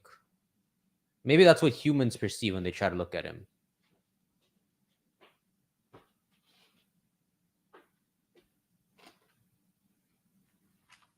Yeah, I did hear about this. And when they see you in that game, not that the people who made that game might know, but they recognize Don and Lucas and say they look like the characters he knows or they know. All right. Can you talk to them while I go too? Yeah. All right. Sure. You have to open up chat though. This is gonna be. We're talking about Legends Arceus, right? Do you remember anything that I told you about it? No. This is gonna be a funny version. Oh frick! You have to re-jog my memory, but I'm in the bathroom thinking about something else. So someone said Legends Arceus is really bad. Mm-hmm. Really? Yeah. And when I asked for everyone to vote, a couple people said it was bad too, but I think they're all the same username. So there's one guy voted. One guy saying multiple times, right? I didn't get this guy on the call. Who is this? Is it ordinary deepfake? Message me on Insta right now. As to why you think? Let's hear what he thinks is so bad about Legends. If it was multiple people, who's the guy that asked it? I just said ordinary. Oh, because some other guys like, why did they Arceus? Why did they pick the whole horse theme? I'm like, what's wrong with the horse? It's just what they picked. They could have picked anything. Yeah, but the thing is, like a horse. Like you guys know Pegasus. Mm-hmm. Yeah. Oh, Arceus is a perfect looking Pokemon. Yeah, like stallion. Like it's like so compact, No, it works. I think the stallion thing is good. I even like Calyrex, except I like the horse. I don't like Calyrex. You know what I mean? You're not on social media. You're on YouTube right now. This is social media. Make an Insta and DM me. I'll be waiting, eh? Are you got something to talk to them about? No, I got nothing. I'm just gonna like, what am I supposed to talk about? No, read the chat and talk to them. Yeah, I'll try, man. But if not, I'm just gonna stare at the camera until you finish. Just go quickly, bro. I never realized how much harder it is if you reverse the roles, but you never go on a bathroom break. I just freaking hold it in. Okay, guys, you're dealing with me. So back to Dragon Ball Z. I'm breaking stuff. Rick. So we're also roasting ordinary deepfake till he messages me on Insta. Have you heard of diss tracks made on TTar? Are these like real diss tracks? Nah, man, they're making fun of me muzzlocking and stuff. I'd love to talk to TTar, bro. You crazy? Well, you talking to me now, bro? The gym leaders are just easy. What the heck? Everything just disappeared, bro. I am not good with this stuff. I'm trying to figure it out. Hold up. Oh, maybe I have to press this button. I don't know how this stuff works. The gym leaders are easy. Nothing to write home about. Fan gamers are completely different stories. I've watched TTar's playthroughs. It makes me sweat just watching him fight. Yeah, whatever the heck TTar plays is a whole different stratosphere. I have no idea how he even keeps up with that. If I were playing the games that TTar was playing in terms of the difficulty, I would rage quit so quick. Because especially with these Nuzlocke rules. But anyways, let's see what else they got going here. I think BDSP are amazing Legends. Arceus was boring and did not feel like a Pokemon game. Legends Arceus was a bit boring. Well, that's cool too. But he thought BDSP was amazing. Interesting. I'm glad then if that worked out. I love you, TTar, but if you think Legends is good, I'm sorry. Legends was actually good. Hey, I think. Huh? I'm kidding. Yeah, no, I'm doing all right over here. But like Legends was good. I think the way you guys have to look at it is it's the starting point for something. Maybe the format relative to a normal Pokemon game is a bit off and stuff, but I'm happy to talk to you too, Cray. But I'm not dude saying Legends Arceus. is trash. I don't think he's saying you're the dude. I think he's just talking about Legends being good. All right, I'm about to check my Insta DMs. If I don't Best see, Dragon Ball Z arc, Cell arc. bro, I can never answer that question. Yo, you gotta sit in the center. This guy sees Cell himself and he's still sitting in the corner. He sees himself. It's gonna be over here from now on. Guys, what is the best Dragon Ball Z arc? I can never answer that. Cell arc. Okay, maybe. Yo, it's hard, man. Cell arc. But think of what's in the Frieza arc, right? You're teaming up with Vegeta after you just beat him up. You're on this like vacation island. Freaking Ginyu Force. Yeah, but the It's problem, the littler things. the thing about Dragon Ball Z is like they made every single arc more and more like hyper than the last one, right? So I would say the Buu arc is the best, but they deliberately designed it to be more all over the place. like a lot more going on. I think about it. In that arc, everyone's evolved. Okay, but you know what? So Cell arc is good, but let's say you could rewatch only one of them. Which one would you pick? Out of all of them, the Cell arc. I thought Buu arc. There's so many moments to. I know the Buu arc is probably the best because they fuse and then the Gogeta and then Vegito and all that stuff's happening. But in terms of like a powerful thing, like just like think about it, like the idea of these androids, like these cyber, like I don't know, the Cell arc just really hit. All of them hit, man. I'm talking about the invasion of the androids, right? And then Trunks coming from the future, and then him telling the story that his mentor is actually Gohan from the future who actually died protecting him.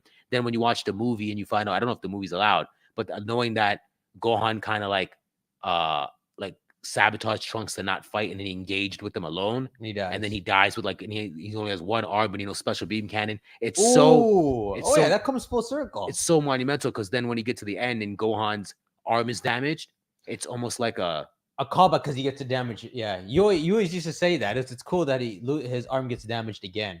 Yeah, man, I'd say the final Cell arc. fight.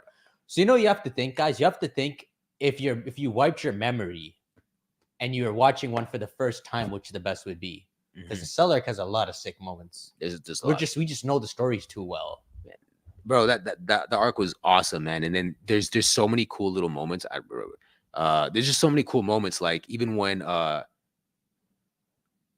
Trunks is trying to bond with his father, and then Vegeta's just not having it. Yeah. And then near the end, Cell kills Trunks. Yeah. He like blasts him and kills him. And then that whole like I forgot the dialogue, but he's like he'll pay the ultimate price for what he's done to my son. And then he goes mad and he just starts barraging him. There's so much cool stuff that happens. And then they tell Trunks that after. He's like, oh shoot. Yeah. And my dad cared about me. That was a good one. Anyways, he's like Liko. Then they said, what's your favorite super arc? Bro, there's only really Tournament of Power, probably. The other ones. I like the first tournament too. What's that? The one with the fat beers. Oh, that was cool too. That was cool too. That was fun too. Anyways, we gotta get this Arceus stuff. Bro, this Arceus stuff gonna take so long. Okay, so either we can talk about the Arceus stuff, or if there's anything smaller, we can get on that. I don't know. It's up to you. Yeah, I mean, I don't want to do half the Arceus. I'd rather do something else. If we're gonna do something else, then I don't know. We're gonna have to like do something on the fly, see what people. All right, guys, give us some topics. If your topics suck, I'm doing Arceus. Which is gonna suck, so I might as well start now. Yeah, just let's try to cover it. And we'll cover the rest later. We'll do a bit of Arceus because there's more we can touch on. So I'm gonna tell you the origin should start with Ditto. I'm gonna tell you the origin to the Pokemon world, right? To Sinnoh. So I told you about Hoenn, right? And when you go into the lore, the story turned out to be different than you thought. Like how Kyogre Groudon just appeared out of nowhere and made Hoenn, and the Regigigas pulled it together. So I'm gonna tell you the origin to Sinnoh, right? So the Sinnoh region, why Legends Arceus is good now. I need someone to debate. If someone who can debate me on why Legends sucks pops up, I will call you and we can debate this.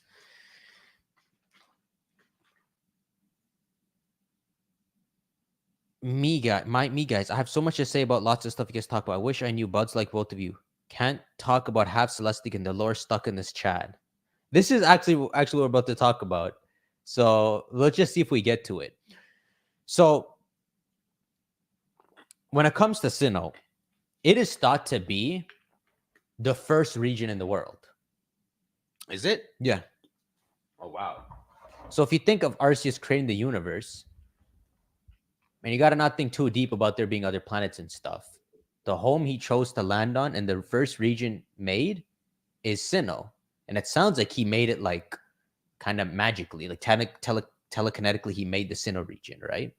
Just as a side note, we did also agree that in like a framework like this, Arceus is like avatar of what he's actually Is an avatar, yeah. So the Arceus that we know that's descended is like an avatar of what he actually would be in a more Exactly. mightier form. I'm just trying to use that as like a Arceus descended, but he's like, I'm coming in avatar form. Screw He's you. coming avatar from, yeah. So, which is cool, right? So about him being an avatar, right? The way I like to explain it is that he's logging in. Yeah. He's logging in. That's his avatar. And sometimes his avatar, it stays in this world. So when he logs off, he just puts it to sleep somewhere. And so that spot would be the Hall of Origin. So you go up there. He's, if you meet him, he probably has to open the doors to allow you to meet him in the first place. But it's something like you think you can capture Arceus, but like it's the littlest form of him, So, but about it being his avatar, right? So the way the universe was made in the Pokemon world is a Big Bang type where there's nothing. It's just a void. In the beginning, there was nothing. And you have any prediction? Because I know you read some of the Pokedex entries like back then. No. So there's nothing, and then suddenly an egg just appears and hatches into Arceus. And then Arceus, using its abilities, creates the whole universe, starts the Big Bang, I guess. Is that actually part of it? There's an egg that hatched in it. Egg that hatched in Arceus. So I like to think of it as that's him making his avatar. Like that's him spawning the world and he makes it. Yeah. Yeah, I don't know if I sit well with the idea of there was nothing and then there was an egg. Well, think of me having a blank sheet of paper and being Arceus and literally like creating the world. But so if you think more of like the higher avatar, just boop, egg. Yeah. Log in. There's my egg. Not many Arceus will be born, and then like boom, he's born, and then he's just doing all the stuff, and then. So they say Arceus has like 1,000 hands, and he made the whole universe. Yeah. Right. And then this kind of if it's hard for you guys to understand like avatar stuff, if you study like a little bit of like Hindu mythology, what you end up knowing in Hindu mythology is the gods that you guys know, they're all part of a higher collective. So at the top, there's almost like something that's like unperceivable. Mhm. There's no way to describe it.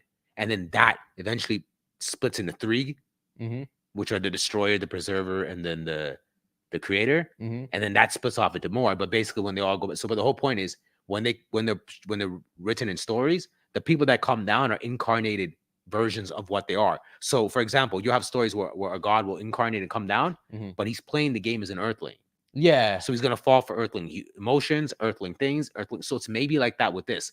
If an avatar of Arceus comes down, he's like, I'm gonna play the Pokemon game. So I might be catchable because I've incarnated as a Pokemon. So now I am catchable. I am thinkable. But then who I am at the top, you can't. Yeah, exactly. Like Catch that. I don't know if that helped in any.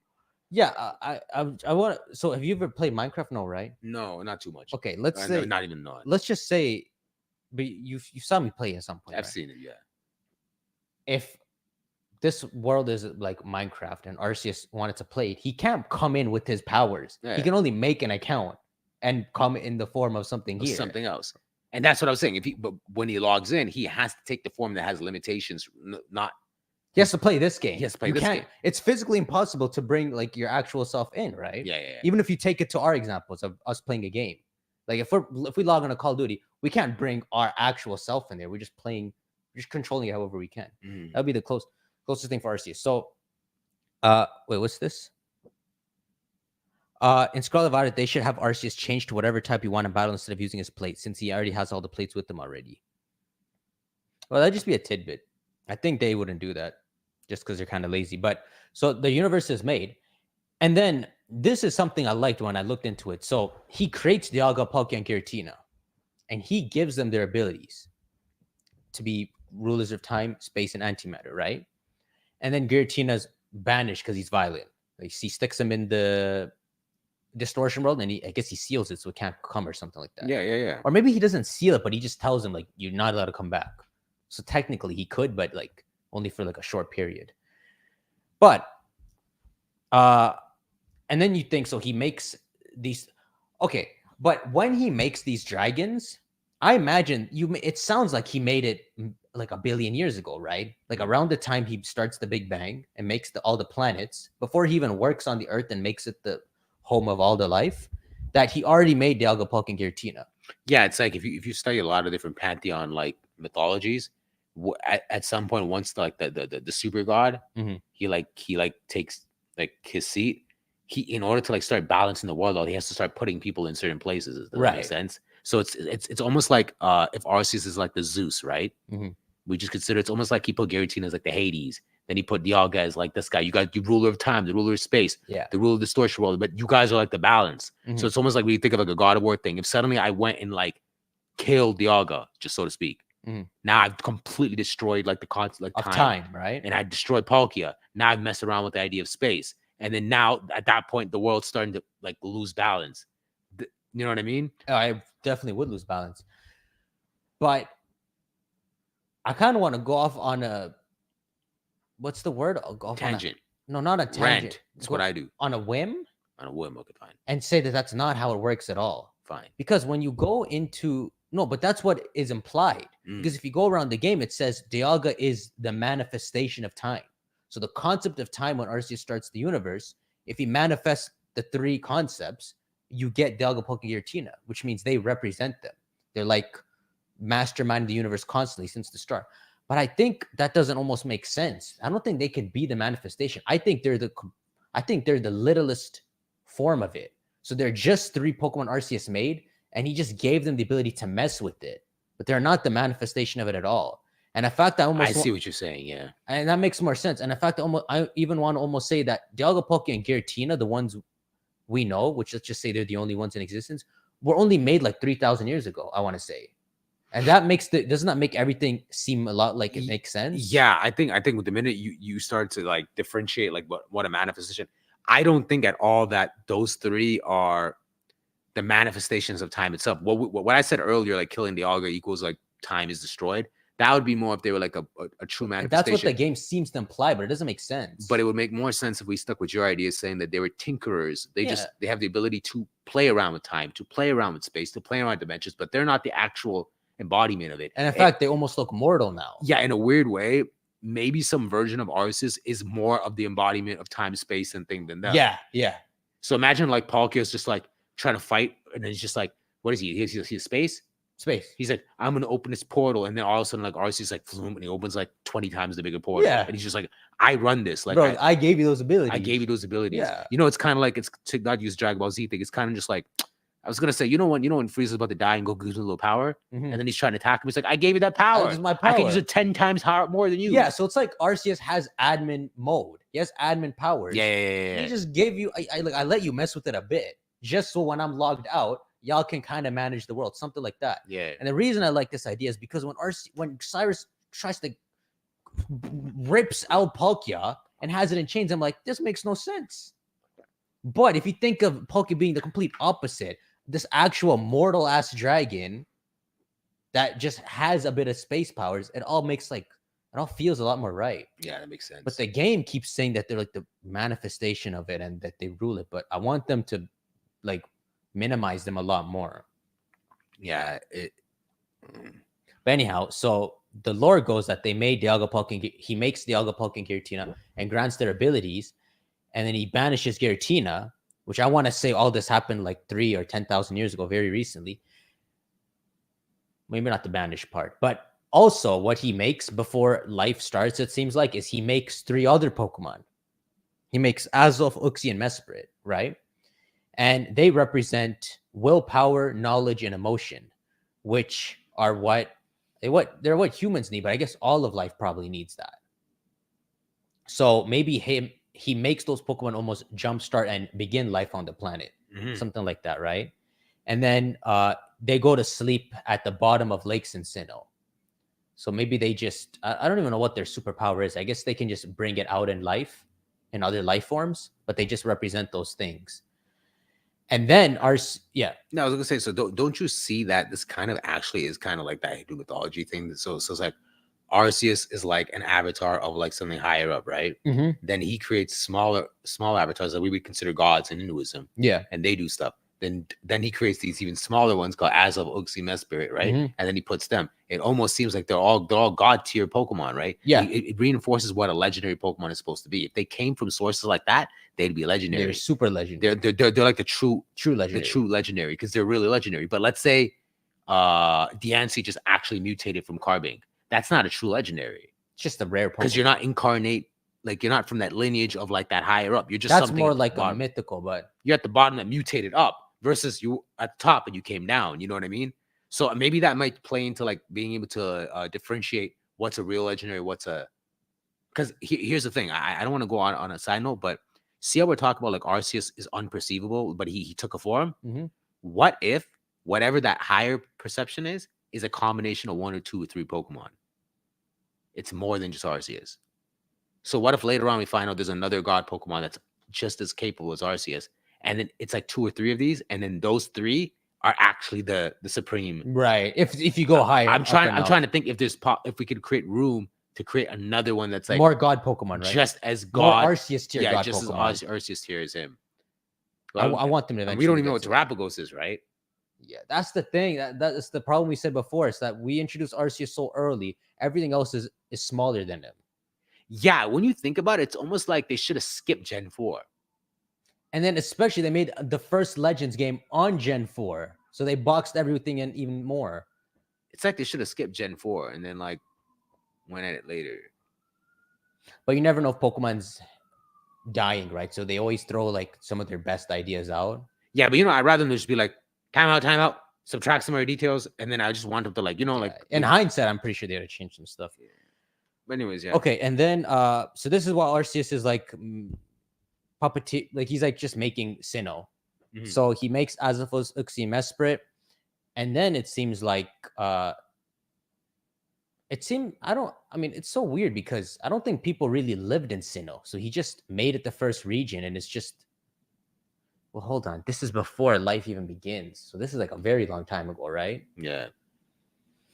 But anyhow, he makes Mount Coronet as well. So he makes all these mountains come up from the center of the region. Let's just say this is before life really begins.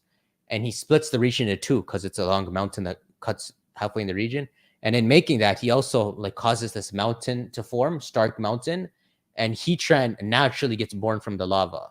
So it's like a mortal Pokemon, right? But that's like the start to Sinnoh.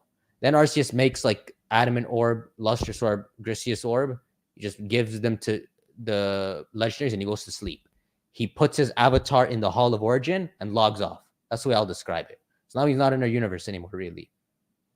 And then it seems like now history plays out. Now we wait like billions of years, like freaking 4 billion and all. And now we get life throughout the whole planet. Yeah. So that seems to be the start to Sinnoh. But it's like the region that God was at. Yeah. Everything else natural waves and stuff formed them. Yeah. But it's like the actual godly region. That's what it seems like. So this is what was established as Sinnoh's history as of 2006 when Diamond and Pearl came out. This was pretty much, if you like read everything you could about the lore in the games, this is pretty much what you would get. Makes sense.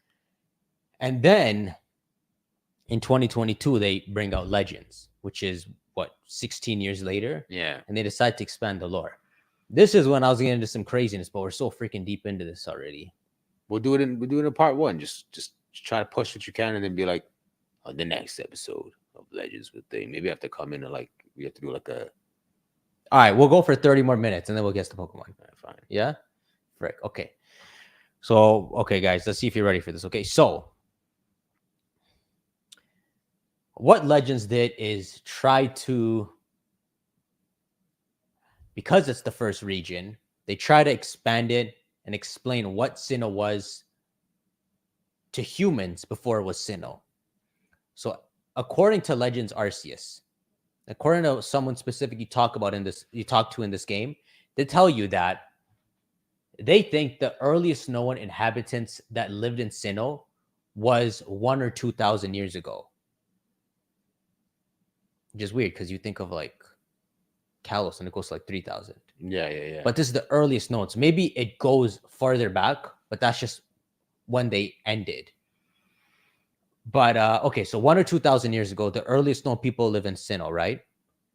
Back then, the region was called Hisui. Yeah. Right? The people who lived there worshipped Arceus. And we'll reference these people later, but they built these super ancient ruins around Hisui. They built the Solaceon ruins, which you won't remember. I don't really remember them either. But even when you play the Legends games, there's ruins, which means there's temples that are already destroyed, which means they're from people even before Hisui, the game we're playing. That makes sense, yeah. They must have built those temples for Arceus. And then they must have also built the Temple of Sinnoh, which is Mount Coronet. Remember, I showed you it's Mount Coronet with all the statues on it before it gets destroyed by Dialga and Palkia and then becomes Spear Pillar. One of the only, well, maybe the only person of these ancient Sinnoh people described is this rumored ancient hero that befriended 10 Pokemon and was loved by Arceus. And it would seem like he's the one who built the Temple of Sinnoh for Arceus, or they built it in honor of this rumored hero. So 8 Pokemon, 10 Pokemon, and then 1 human that was loved by Arceus. And he befriended all 10 of them. And the Pokemon they're described to be like blessed by Arceus. The ancient traveler? No. But apparently it's also, this person also apparently gathered Arceus's plates back then. I guess he's like a super religious, like high guy. He's like a monk. Yeah. Right? But he's a person from these ancient people. And I'm gonna call them the Gen 1 people in Sinnoh. Because based off the lore, it seems like they all died. There's no Gen 1 people left. Their lineage is just straight up gone. Then we wait, let's say a few hundred years, and Gen 2 starts arriving. They're people who migrated from somewhere else on a boat across the sea. And it could be 2 different groups of people or one giant group who then separate into 2 groups. But both of them, these people who came here, it seems they saw something in Sinnoh, in Hisui, and they quickly started making a religion around it. One of them calls himself the Pearl Clan, one of them the Diamond Clan. So they're Gen 2. And what they saw would be this like godly figure. And they call it Almighty Sinnoh. What the original leader of the Diamond and Pearl Clan saw, we don't know. But it seems like they both witnessed like the same incident in 2 different perspectives. They both think they saw Arceus, but they really saw like an origin Dialga and an origin Palkia back then, the first leader of the Diamond and Pearl Clan. And what they tell their religious followers as their clan continues to live in Hisui for like maybe like another like many hundred years is that the Diamond Clan tells them that Almighty Sinnoh created time, and the Pearl Clan tells them that Almighty Sinnoh created space. Maybe around the time that the OGs witnessed what they witnessed. Like, you know, they witnessed something. They witnessed something. Maybe it was kind of like foggy. So because it's foggy, you said two groups witnessed, but maybe a different perspective. Maybe what they both thought they saw was the same thing, but like one guy saw like the leg of Dialga, but the rest is all foggy, and he's like, "Oh, that's the Arceus," and the other one saw the leg of Palkia and said, "Oh, that's Arceus," and they both thought what they saw, but it was a foggy depiction. It's not like this full like, I'm like clear as like, maybe it's like a fog, and they're like, I can't make out the details. Like, that has to be Arceus. So both think that, but then maybe there's like a little display of its. Just imagine if it was like hard to properly see the creature, but then you're like, oh, there's something there, but then it does like a move that shows it's like breaking a portal open, and on the other side, the other one's doing a move where it's like reversing time. So I'm trying to show is like, I'm trying to give you reason to believe that both parties think they're right, but they saw the same thing. Maybe. So you think they saw the same thing? Maybe they thought they saw the same thing, but then this one, I don't know. What do you think they saw? They don't explain what they. I think the flaw in what I'm saying right now is the fact that if they did both see the same thing, then why does one believe in space and one believe in time? There has to be something that they saw. They have to both think it's the same. The only way that works is if they saw Arceus. And Arceus was just cutting portals and then reversing time, and they're like, oh, that's the thing. But then the only way that works is if it was a foggy Arceus. Do you see what I'm saying? Like if there's a mist around him and he was like doing both, then they're like, one saw him mess with space, one saw him mess with time, and they said, both call them Almighty Sinnoh. Almighty Sinnoh. So Almighty Sinnoh, it's really Arceus. Okay. When they're worshiping, I mean, the people, Gen 1 knows Arceus. They apparently they worshipped him. The rumored hero was loved by Arceus. It seems Arceus was very known to them. Think of them as like if you a lot of mythologies they say God came down first, right? So these would be the people who were chilling with God, Arceus. Yeah. But time passes; these guys don't know anything. It would sound like since both of their clans like started at the same time, it would sound like they both must have seen just Arceus. But it's a coincidence that there's Dialga and Palkia, which are mini Arceuses that exist, right? So maybe what they saw was maybe like an ancient battle that happened back then where Dialga and Palkia are fighting each other for some reason. And so they both saw this foggy battle and just took two sides. Possibly. I'm trying to see how I can put that together, but I think maybe there is like some like let's think of it like this. What if there is like some sort of calamity that was taking place, like a disastrous calamity, and they're like, what do? We have no way to save it. And then it's kind of like I said, you have to think of some sort of misty fog like thing. A better way to look at it is almost like a flash of like light. It's too bright for you to perceive, but Arceus does come down because it's a calamity. I've logged back in. Right. So I'm like, oh, there's somebody who's like sleeping. They're like, yo, dog, calamity on Earth. He's like, oh crap, man, log me in. And he logs in and he's just like, I'm in his doo-doo body. Okay, let's do this. Yeah, right? this doo-doo ass, yeah. Yeah, so then he comes down and then he's just like in this ding, like all this light, like we cannot see, but like, can somebody make sense of what's going on? And then like all of a sudden he's like, I have to reverse this calamity. So let's pretend it's like a disastrous thing, volcanoes and stuff are happening. So what if like a volcano erupts and then he just goes boom, and the volcano just goes back in. Okay. Right. And then all of a sudden, on the other side, a tsunami's coming. So he just goes bloom and he opens like a portal. He lets the tsunami go through, and you're just funny. Like, and they're witnessing some god that they can't properly see, but they're seeing the actions. They're like, bro, he just reversed time. Volcano went back in. Whoa, he just like, okay, space. Like, I don't know if it's like, if that was the right thing, like a portal opening and him throwing the tsunami. But he's like, oh, damn, he just messed with space. And then like he fixes it and then he disappears. Then they're like, what did we just see? One guy's like, all I saw was mans that mess with space and he saved the day. That tsunami was going to kill us. The other guy's like, all I saw was that volcano went back in time. He saved the day. So now both of them are just like, I choose space. I choose time. No, it's time. No, it's space.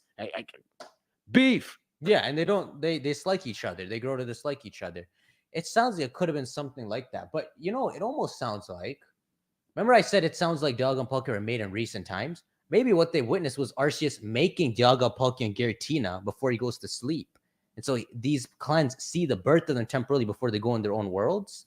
Bro, that is some holy grail hecticness. To witness that. It's like a cult. That's, bro, you need that. Oh, you need that kind of music. Yeah, but let's say that is what it is. Like, let's say it is Arceus and he's making the three dragons. Well, he must have made Giratina then too, right? Shouldn't there secretly be a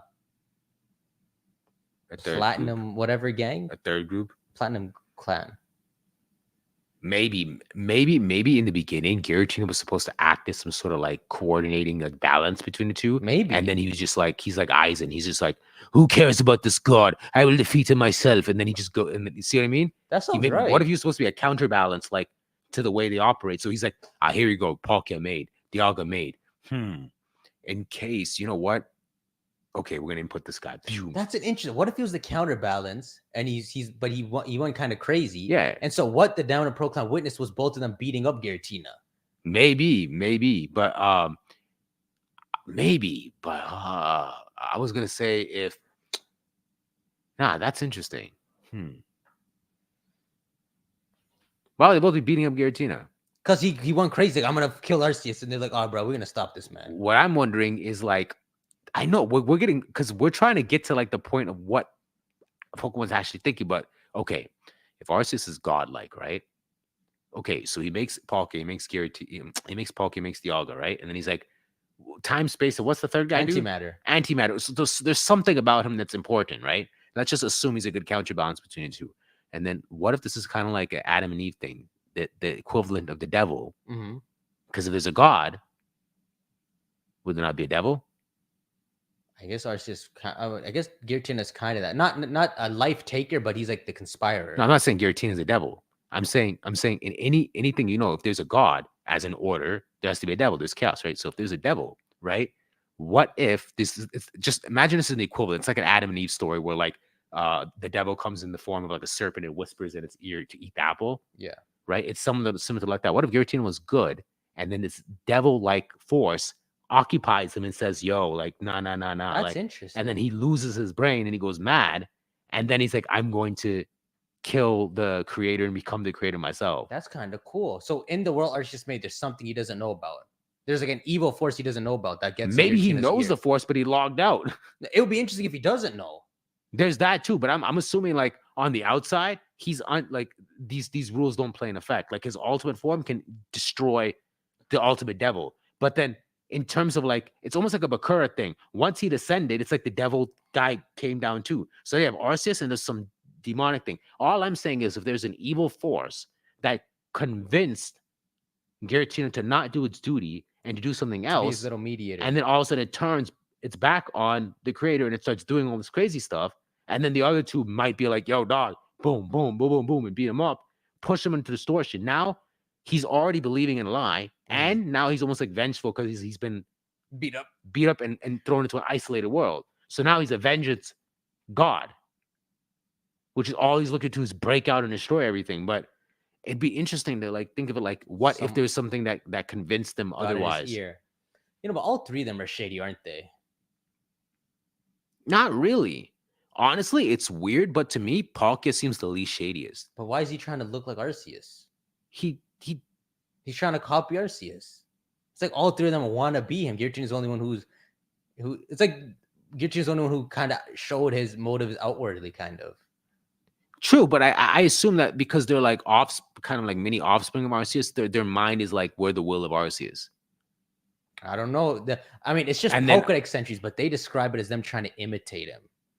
Well, what do these guys know about what are you observing? We're out here in the wild. No, the same thing as Giratina. They want the throne, but they're just acting like they're good people. Maybe. You know, maybe. I like to be suspicious of all of them. One thing I do like though is I like I've come to kind of like the origin Palkia design.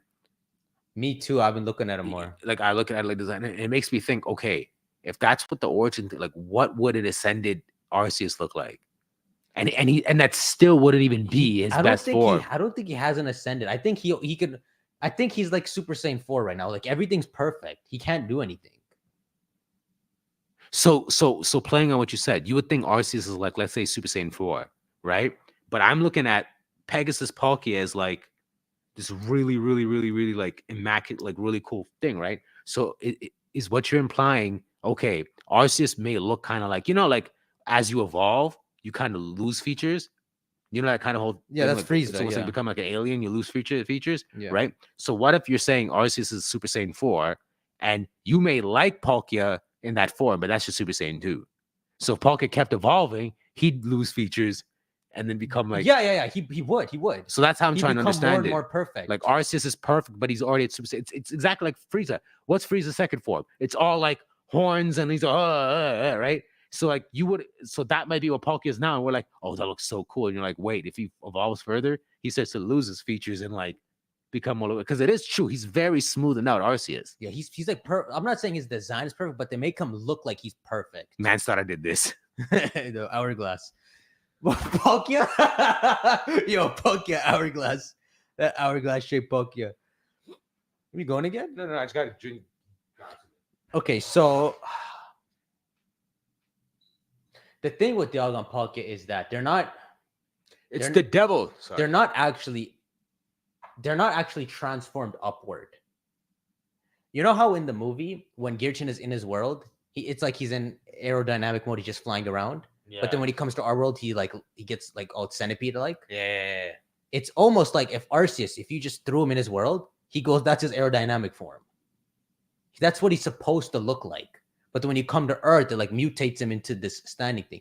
So it's not even a step upward. It's almost like that's what he really looks like. All right, let's see what chat is saying. Hold up, 30 seconds. Ma'am, I got a freaking exam tomorrow. I go study for exam. Well, be a. Oh.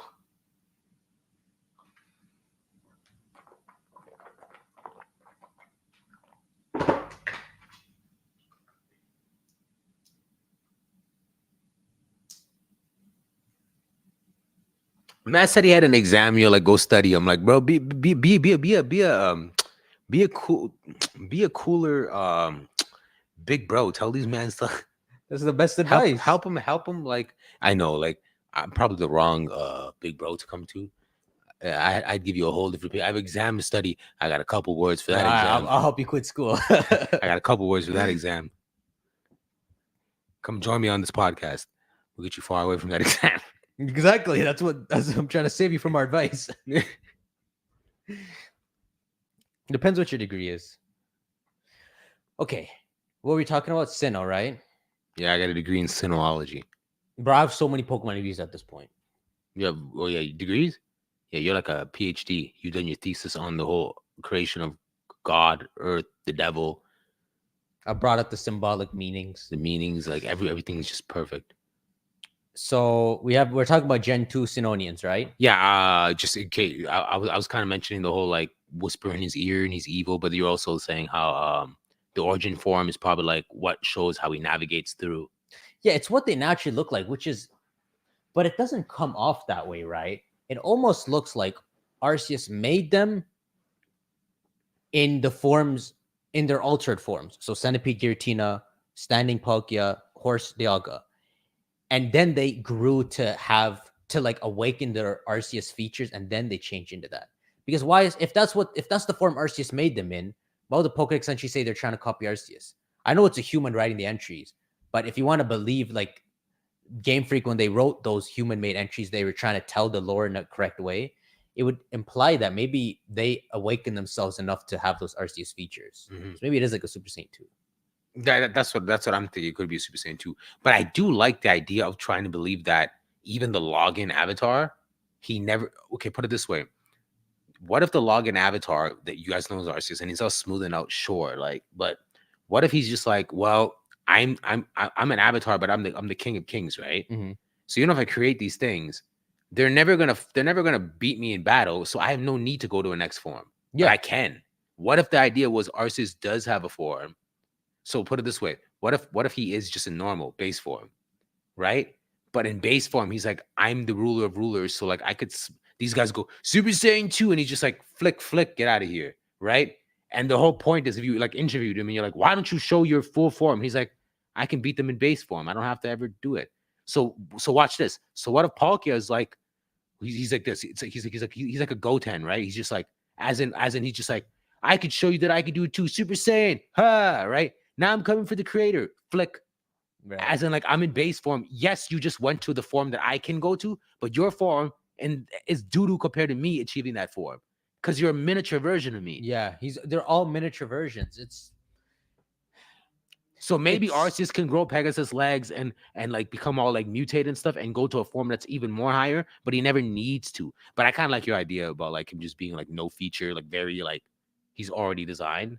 And maybe he made a mistake making his avatar, because it seems like his avatar does have a weak spot. Like it can be threatened. Yeah, but what did I say earlier? If we use like the example of like, hey, are you looking at me like, don't go back to? No, I'm just thinking. Yeah, if you go back to the example of Hinduism, right? Like one of the stories in like a Hinduism thing is, in order to like help Earth with something that was going to happen, one god who's like a supreme god comes down from Earth, but he's like he tells the others, in order for me to do this, I have to take on the form of a human. Yeah, I can't be a god anymore. So do you understand why I'm saying that? Mm-hmm. When he decides to incarnate and become a human, right? He still has god powers. He can like fire god weapons and do stuff like that. He's not a normal human. But you know what he falls prey to? Like lust, hunger. Emotion, hunger, anger. Because and then you go, oh, but he should be beyond that. Up there he is. Down here, he has to play the human game. So it's the same thing. Arceus, to whatever extent that you're saying, is he has to play the game of being a Pokemon, which is why I'm saying it would make sense in that light why you could throw a Master Ball and capture him, because he's still a Pokemon just like everybody else. Okay, see that's the main point, because there is a weak spot I want to talk about here. There's something that can threaten at least his avatar, not the real one. So okay, so the two clients. But I want to make it clear, just another thing. You might be able to throw a Master Ball and catch Arceus, right?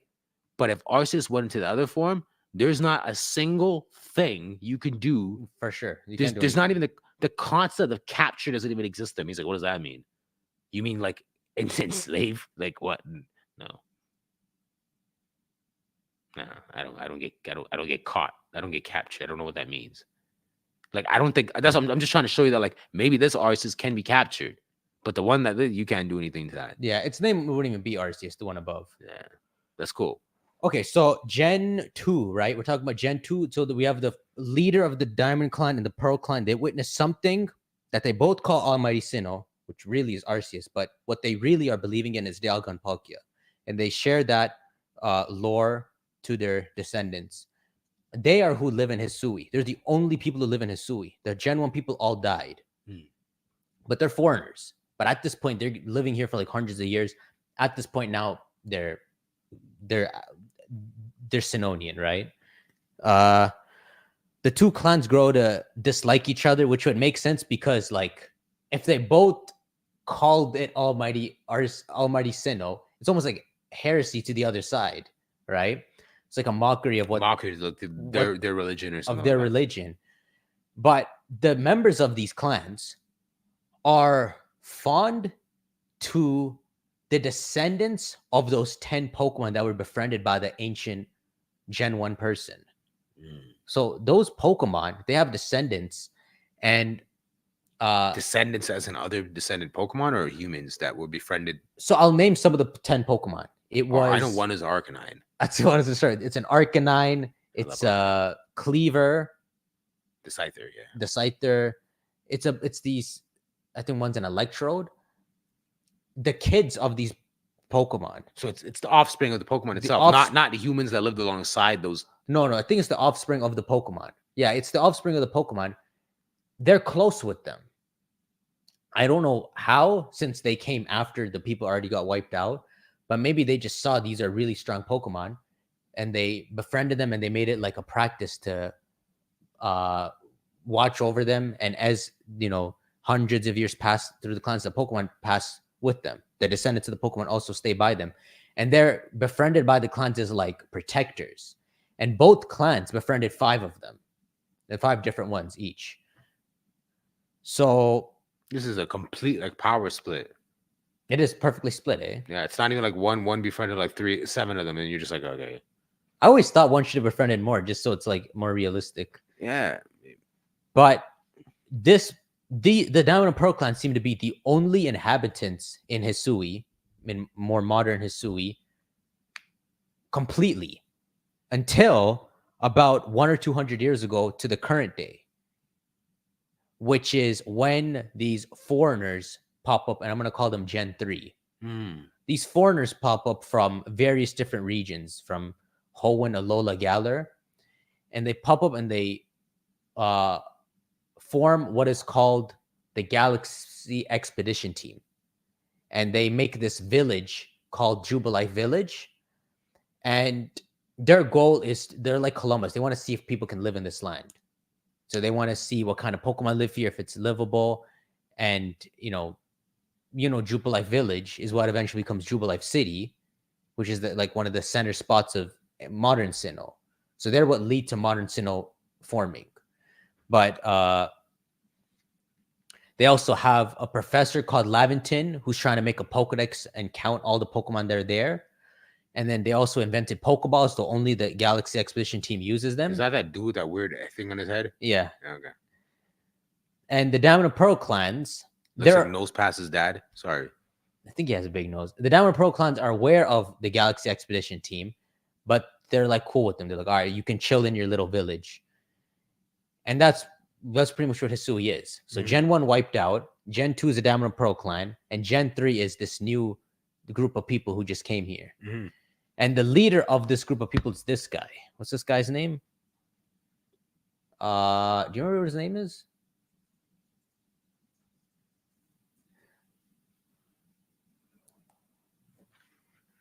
This guy. He's the leader of it. I seen this guy somewhere. Yeah, because I was showing you cutscenes last year. Why is there a Golduck on his? Sorry. A Golduck? There's a Golduck on his pants. No, there isn't. That's a Golduck. What the hell? I guess maybe he's from Kanto or something. This guy's like, no, it's not. I'm like, bro, don't tell me what I see. It's just like, how do you know some distorted thing. How do you know? Samurai Golduck over here. Look at him. Yo, that's a mega Golduck. That man is stoned out of his mind and he's wrinkly. Something's wrong with Yo, him. he's a Beerus Golduck. He's like he's a Beerus grandpa Golduck. He's He's the sage of what the heck? the siege of 4 ducks. 4 ducks, yeah. So Crazy. So this is Hisuian history. Who the heck is this? Mihawk's cousin? I think it's Rowan's ancestor. Get out of here. Okay, anyways. So that's Hisui's history, right? Then 2 years after the village is made, like 2 years after Gen 3 arrives there and they've made the village and they're trying to still discover the region, be kind to the Downward Pro clan. 2 years after, this portal opens up in the sky and our player character appears in ancient Hisui. Wait, he comes out of a portal? Yeah. You thought he just lived there, right? I don't know why they went with that direction, but he comes out of a portal. Like a Dialga portal? Or A time-space like portal. A Hoopa Punch a Hole portal? A time-space portal. So Arceus magically... It would be Arceus powers. Because there's a time and space component to it. He like yanks someone from a certain time. Yeah, exactly. Put him in a certain space. And said, here you go. Here you go. I can't... And we thought the Terapagos mythology guy had it bad. That's true. This guy got dropped off somewhere. He's not allowed to go back home himself. And I think he stays there. I don't think he ever goes back home. Yeah, but at least he made use of his time there. The mythology guy's just like, I give up. I'm going to turn old. I hope that turns out to be the case. So let's see when the DLC comes out. Now, wait, I think a couple people said something. What the heck? They were rare Pokemon since Gen 1, except Mew. Maybe they're talking about legendary Pokemon? They were rare Pokemon since Gen 1, except Mew. I have no idea what this means. In the manga, Arceus breaks out of the Master Ball. It's going to happen with Terapagos. That's cool. It's going to happen with Terapagos. Okay, so this is Hisui's history. You pretty much know it now. Yeah. So we have Gen 1, Gen 2, and then Gen 3. Gen 3 is what leads to modern Sinnoh being made. And also, you remember what Gen 3 is called, that little team? The Galaxy Expedition. That becomes Team Galactic. Which is so weird because they're the origin to the region. But I guess as they have descendants, it leads to Cyrus, who leads the company that's trusted by the whole region because it's in the history books that the Galaxy Expedition team started the region. But he ends up being... It's kind of like in modern world corporate greed. Yeah. Like the corporate greed thing takes them away from like the more spiritual aspect of what something is. And they're just like... and like so Cyrus is kind of just like... It's classic like that. And like all like if you go to Kanto and even like think of like the genesis of like those Pokemon, and then you go all the way to the future, right? Like let's say there's like something that ended up becoming Team Rocket. You got Giovanni, who's a full corporate like greed type thing, and gets this, and Cyrus and all of them are just like, we don't care about the well-being of like the people and stuff. The world's like too civilized. They can't appreciate it the same way. Yeah, like the simplest concept of it is just like if in modern world, if previously they befriended this, in modern world you would think to weaponize it and put it on your side. So that's like the corporate greed thing. Is you're like, instead of thinking of how it could benefit the people, you're like, yo, we should have this under our control. Pretty much. And under our control, we can like use it for our benefit. So it goes from like loving it and worshiping it and like doing things of like that sort to then saying controlling it and being able to you become the worship. You know what I mean? It's just Cyrus. And then Genesect just pops up and goes, yo, dog, what's up, man? I got a backpack. Okay, I'll go for like 10 more minutes, okay? Okay. Because I would do this part next, but I want to flow. You know, it'd be so awesome. We just if you were just saying, okay, so the next part is on the next episode of, you know, I would do it, but both of us are gonna forget everything we just talked about. So it has to flow better. I know. Okay, so find some sort of like. So Gen 1 has a name. We're the only thing where it's like, you know, when you watch like a TV show, yeah, and you know there's only 5 more minutes left. Yeah, we're the only one that's like a 5 more minutes left, and then all of a sudden you go button pressed on the next episode today. It's like when it was, you ever watch like a show where it's like you don't even know what's back. Like sometimes when I was a kid, I'll watch a show, I don't know what's back to back. I just think it's singular. So just be like, on the next episode of Dragon Ball Z, Frieza's back, or whatever the hell, right? Find out, right? On the next episode of Dragon Ball Z. Previously. Yeah. And you're like, wait, what? Not even bad. It's cool. So it's like, it's just like that. Sorry, I think the little things. I took 3 minutes out of you. I took 3 minutes out of your 7. Yeah, we have one left. There you go. Wow. No. This is why we fail school. I don't mean 1 out of the 10 minutes. Could you imagine if 9 minutes passed since you started that?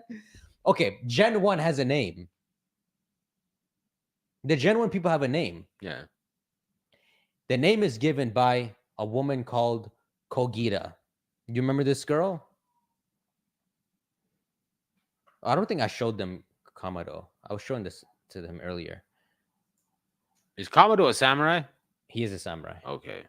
This girl is the one. She's this mysterious girl. She's the one who tells us the name of those people. And this girl's in the game? She's in the game, yeah. Why is she dressed like that? In black? She's dressed like she's from the modern world. You're Maybe right. you go, oh, it's classical and all that. I'm like, bro, she looks like she looks like she could be a gym leader in like You're not wrong. Paldea. No, you're not wrong. Well, how is she dressed like this?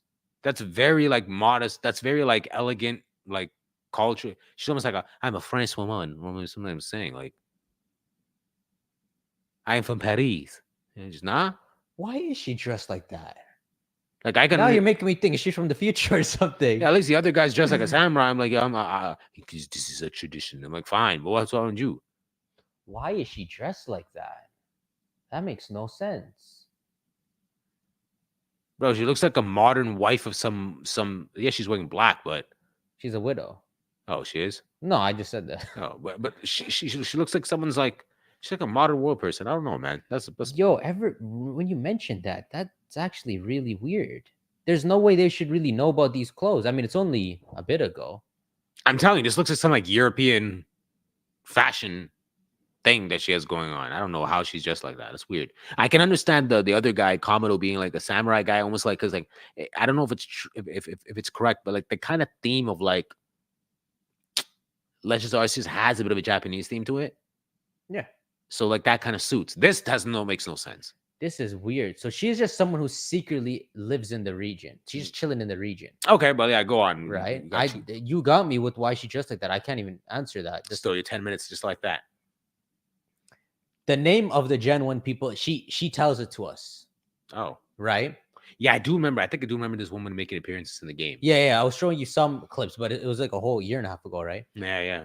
Now, she's a Cynthia lookalike, which in Yu-Gi-Oh style would imply she's like the great ancestor of Cynthia. Like the great grandmother or something. But she's just a special character in the game, but she is unusually like very knowledgeable. When stuff gets hectic in the game with Dialga and Palkia, she's the one who knows about something called a red chain, which is something as of Uxie and Mesper can make that can restrain Dialga and Palkia, which again is another thing I want to put towards them being more mortal than we think and recently made Dialga and Palkia and all. It's almost like Arceus left behind a way for humans to protect the world if things got out of hand. And she knows it seems like, right? And then just looking at what did I freak? What is this here? But I imagine it like it's like what I described before. It's like Arceus, he logged on, he made the world, he was chilling with all the Gen 1 people, and then before he left, he taught them what to do if the Dialga Poké get out of hand, and then he just logs off. So his avatar's sleeping somewhere. And for some reason, she just knows like maybe some of the stuff that the information he taught them. But along with the red chain, she also knows the location of all the Arceus plates generally. And she even carries one of the plates and jokes that she used it as a cutting board. Wow. I'm sure she knew what it was. And then she's also aware of a quartet of legendary Pokemon called the Forces of Nature. You know them, right? What, Thunderous and those guys? Yeah, she's aware of them fully. But those are from another gen. I don't know. Maybe they're from Sinnoh. Or maybe How many all y'all from Sinnoh, man? Everybody's from Sinnoh. It just makes no sense. Or I mean, like maybe she came from another region. Somehow, not only does she know them, but she's friends with one of them. I can't help but wonder if she's even supposed to be in this era. Like she's a glitch. Even the whole like coming up with a way to restrain. Yeah, that's the character. But coming up like her having a technique of how to restrain Dialga and Palkia. That's like a what's that? I'm looking at someone's over here, but like it's like in the Norse mythology, right? Like there's a certain cord that they make that can bind Fenrir, who's like the wolf that ends everything. So it's a binding thing. So I'm saying the fact that Arceus already he created the red chain, and he's like, I already put precautionary measures here in place. It's as if Arceus already knew, this is gonna go rogue. But I'm gonna go to sleep. So I'm going to go to sleep. But then over a million years, this is gonna go rogue. So at some point, this is gonna go rogue. I put these guys, and I put this chain, and I put this here, and I put that there. Who in the heck knows about that chain then? No one should know about it. I don't know So how is she she even knows. from this timeline? I'm thinking she like hopped in with Ingo and then like, oh, the other guy. Oh, forget about Ingo and stuff. No, bro. because That's that's an important thing because is he not in this game? He is, but I think Wait, hold up, but he's in the game, which means there's just some proof of some guy that was, and he came into like the it. Yeah, You think she's? I'm saying the clothing thing you said is crazy. I don't know how to answer that one, but you're right. It sounds like she's not from this time period. these guys look like they're dressed up for Legend of Zelda. She looks like she's dressed up from. I never really thought like about she's from that. Kalos. She's drinking tea and stuff. So not only does she know about this quartet of Pokemon, so it's two brothers who are mischievous and cause disasters everywhere, the sister Enamoris, and then the eldest brother Landorus, which tries to keep everyone in place. She's friends with one. Which makes no sense. And like, how long ago did she befriend Enamoris? You never see it in any of the other games and stuff. Did Cynthia ever befriend anybody? Like a guard shop. I don't know, man. This lady's a confusing moment of my. So I have a question for you. How could she even know about the ancient people? Because it doesn't even seem like the Dominant Pearl clans properly know about them. That and this lady doesn't look like she's like mad scientist. Like she's read lots of inscriptions and information and extracted knowledge, and because of that, she's sitting here. This looks like someone who already is like observed and she knows enough. And she's like the way she's behaving here, she's very nonchalant. It's almost like you run up to her and you go, "Hey, the world's falling apart. What do you do?" And then she just like, "Go over there and find this chain." And you're like, Yeah, you are too calm. Yeah. In moments of crisis. What is this? Like this lady just seems like an anomaly character. I don't think she's from this world. From this world? I don't think she's from this like gen, like this era. What if she's Arceus? No, I'm just kidding. But I was asking you, like, how could she know about those ancient people? Like the Dominant Pearl clan, when they came, they already wiped out. So maybe they had maybe a few remnants of stuff that they studied, but they wouldn't know what she knows. That's what I'm saying. It's like what she knows isn't something you necessarily learn from like script and scroll, because you would have to almost see it in action. Yeah. The way, yeah. Her mannerism looks like that. So it looks like she has the combination of like almost script scroll, but she's also seen in action. So she has this understanding. Decades later, she's sitting and then everyone's like, "Hey, there's this problem going." And then she's like, "Well, you can use this chain and stuff and do this." And then go, "Are you sure?" He's like, "I've seen it work." Yeah. And she's not out in the open or anything. She's in her own little place secretly. Yeah, she's secretly. She takes visits to Jubilife Village after the world is saved and all. But she's really she just doesn't really go out anywhere. You think this is a random thing, but you think like she could belong to like a certain class and maybe like superhuman?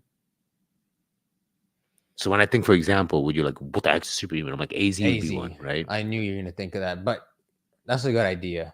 She could, but that's pretty far out there to say. So, well, I was gonna say AZ looks like a hobo, but he never looked like a hobo in the beginning. I think AZ is a hobo. No, in the beginning he was nice and kingly. But he's become a hobo. Yeah, that's because you don't care what he wears. And he just hates life. But then she's like chilling, right? True.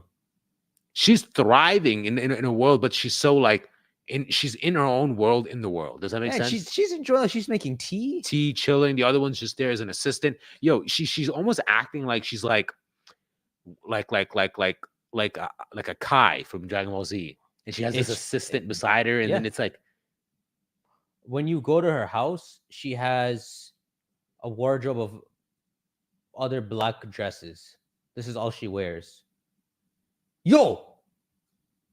She got the Violet book. I thought that was one of the plates she's using in the cutting board. Okay, so the Dominant Pearl clan don't even know anything. Yeah. But somehow she knows, and she tells us the name of the ancient people. She says they were called the Celestica people. That's Gen 1. Celestica people. Then we have the Dominant Pearl clan is Gen 2. Then we have the Galaxy dudes. That's modern Sinnoh people. Celestica. The whole word like celestial and stuff. That's when you start playing with the higher,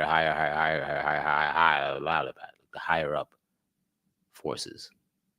Like celestial gods is what you would consider like the gods of the gods. Celestials. It's like another word for gods, right? Yeah. So maybe the region was still called Hisui then, or maybe it was it's weird, but we'll say the three eras are Celestica people, Hisuian people, then Sinnoh people, pretty much. But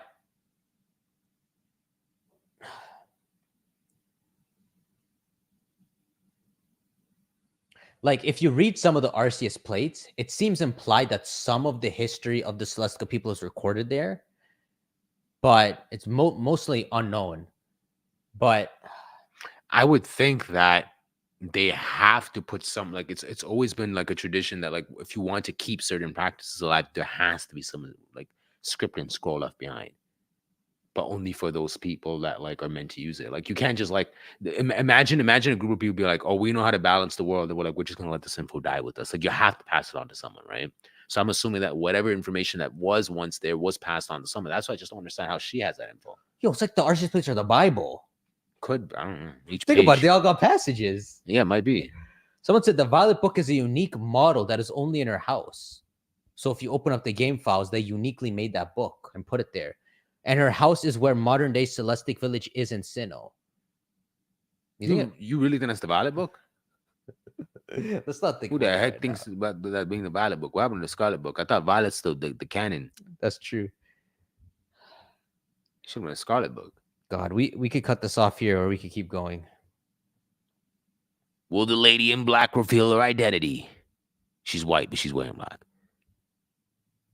She's white, but she's wearing black? I thought, I don't want people to think I said, with the lady who's black.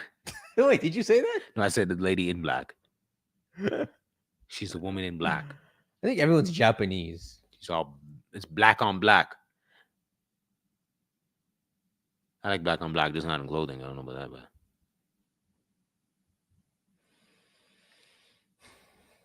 Find out on the next episode. Is that what we're gonna do? I don't know if I should. I don't know if we're gonna remember any of this next time. I mean, you know what you do? You have to play the last couple minutes right before we go on air. I could summarize it. And I'll summarize it. You're gonna continue? No. But next time I'll summarize. Because I'm trying to figure out, like, you're too far. Do we have like a good amount of this, like, where you want to keep going? It's gonna span another hour and a half. Yeah, we go another hour, bro. This next time. Yeah, so we're going to have to figure out. Don't worry, I'll summarize everything I said faster so we know where to leave off. Yeah. But if you want, we could talk about the Violet Book thing a bit. Okay. So the thing with the Violet Book is that, do you know when Legends takes place? It's not a long time ago. No. It takes place like 150 years ago. So if you think about it, if Heath wrote the Violet Book, Kogita could have a copy of it. That was 200 years ago. It's technically possible, but the thing that would be interesting is I wasn't gonna say again, because she's such an anomaly character. You don't know what era, what thing she's from. Almost like she's like a time traveler or something like that, or like she's walked, like similar to like how you think of AZ. It would be cool. Okay, so a great example is using AZ again. Imagine somehow they remade Kalos, right? And then somehow you went to like a place where AZ would like live like a hobo, right? And then you saw like a Scarlet Book like this. You would be like, oh, he walked through Paldea at some point, and he wandered, and, like, you know what I mean? It's nice to know they like wandered and learned different histories and stuff, indulged in it. So I'm starting to think this character might be like one of those anomaly humans like AZ. You're not wrong for thinking that, because it makes no sense that she knows what she does. Yeah, and so nonchalantly. And there's something weird written somewhere in the game, so I'll tell you that next time. But I mean, like, so if this game only takes place like 150 years ago, some people are saying like Victorian era, maybe she's dressed like that, but like, nah, something seems off. Yeah, but even if you want to say it takes place 150 years ago, okay, but you also have to look at how is everybody else dressed and how she's dressed. She's too foreignly dressed. It's weird that no one calls her out on it. Be like, you'd think if this is like era we all dress like the way our character is dressed, that's like a Zelda character, and you see this, we'd be like, yo, where did you find that funky fashion from? And then she doesn't answer, but she's dressed exactly like Cynthia too. Yeah, Cynthia's dressed in all black too, except she's not wearing a dress. So you see that outer jacket? Yeah, that's like what she has too. She's dressed in all black too. I bet you went to. What if you went to Cynthia's house and it's got like black clothes all in the back? Not that that matters, but yo, like, no. And then look at her chest, the teardrop. The teardrop, right? She has that too. Okay, so she's definitely Cynthia's ancestor. But They took her eye. And they took her eye too. Yo, it's Cynthia. it is Cynthia. No, She time traveled. no, it is Cynthia. Especially when you see that teardrop and like there's You mean related to Cynthia? no, I'm that's- not saying it is Cynthia Yeah, itself. yeah. She's Cynthia's like ancestor. Ancestor. The question is, how far does she meddle around? Like where she's like, what if she's from this? If she's from this era, she clearly was like a favorite of certain higher forces, and they put trust in her, and she's never let them down. You get what I mean? Or she's like wandered through different eras, Oh, you think she can just survive?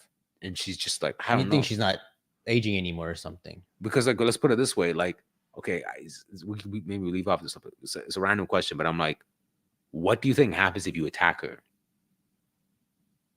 Her freaking enamorous beats It's like one or two things. One, she knows how to avoid trouble, being who she is, because she's not just gonna put herself in harm's way, right? Two, I assume that she can Fight. she can maybe she can fight, but then like, wouldn't that Tapu just fight for her? Yeah, It's not. Well, that's not a Tapu. It's the a, enamorous. I don't even know what the short way to call it is. yeah, like wouldn't that be? I was trying to kind of point, like, if you attacked her, like, do you even think you can like do something to her? She looks like you can't do anything to her. No, the enamorous is strong too. Even without, but the way she moves, it's like she's not worried about being. She's not. No. Which, so the only way that somebody acts like that, right? Mhm. The only way that somebody, okay, so when you see her like this, I'll go straight villain and be like, yo, I'm gonna go kidnap this lady. I'm gonna go attack her. I'm gonna do something like that, right? Mhm. The way she moves is if she's not afraid of being like attacked. That behavior is usually someone who's, it's almost like, for example, if we're playing a video game, right, or like playing chess or something, and I'm like a chess master, right? When you're playing me, I have such a level of understanding of the chessboard. I can be, I'm nonchalant as, I'm so chill, right? Because I have such an understanding of the chessboard. I'm like, oh, he's just gonna move this. You who don't know nothing are just like, crap, right? Right. What if she's like that? Well, she has such an understanding of everything. She's able to sit back, but she's like, I know everything more than you do, and it's not something I'm going to explain to you. But like, so it makes her seem like she's like super human, which means she probably knows. She's got herself covered. She got herself covered. Like, there's more I want to get into it, but like, I'm like, Someone said look up Cynthia's grandma in the manga. Let's try this. So Cynthia does have a grandma in the games, but she doesn't have a unique design. She's yeah. So like, if we were to go by, we'd say this would be her great grandmother. something like that. But that don't seem like a great grandmother. Right. It seems older to you. Man, get out of here. Who's that lady? Ew, bro. Why'd you tell me to look this up? Just to destroy our whole enthusiasm. Yo, you ruined our enthusiasm. Who is this? Bro, it's Yeah, who? Like, there's some joke I can make, but I can't even figure it out. I'll tell you who it is. It's Whitebeard's son's mom. Miss Backin, I think. What's his name? Weevil? Weevil. I was, because the Weevil guy got me confused. Screw you, Weevil, bro. You got me confused with. Weevil Underwood? No. Our Weevil commentator. Weevil, he's right here. Reminds me of Cynthia. Yo, why did you tell me to look this person up? Oh, that's her. It's not the other lady. No. It is though. In the manga. Bro, you know, I know what this is. This is a chibi. Oh my god, look, it's wearing the Cynthia clothes. It's a chibi art. This is dumb. Oh, maybe. She's a grandma, man. She's old. Is it chibi? Yeah, she's old. She just shrank. You know what happens with these ladies? With these old people. Yeah, these old people, they shrank. She shrank, bro.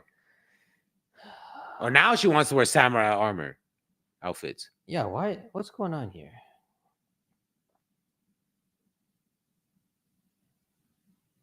So wait, Komodo wears samurai like kimono stuff, right? And he's a foreigner. And he's before, and then in the middle you have the lady in the widow outfit, and then the after her descendant is wearing the kimono all over again. This is getting us nowhere.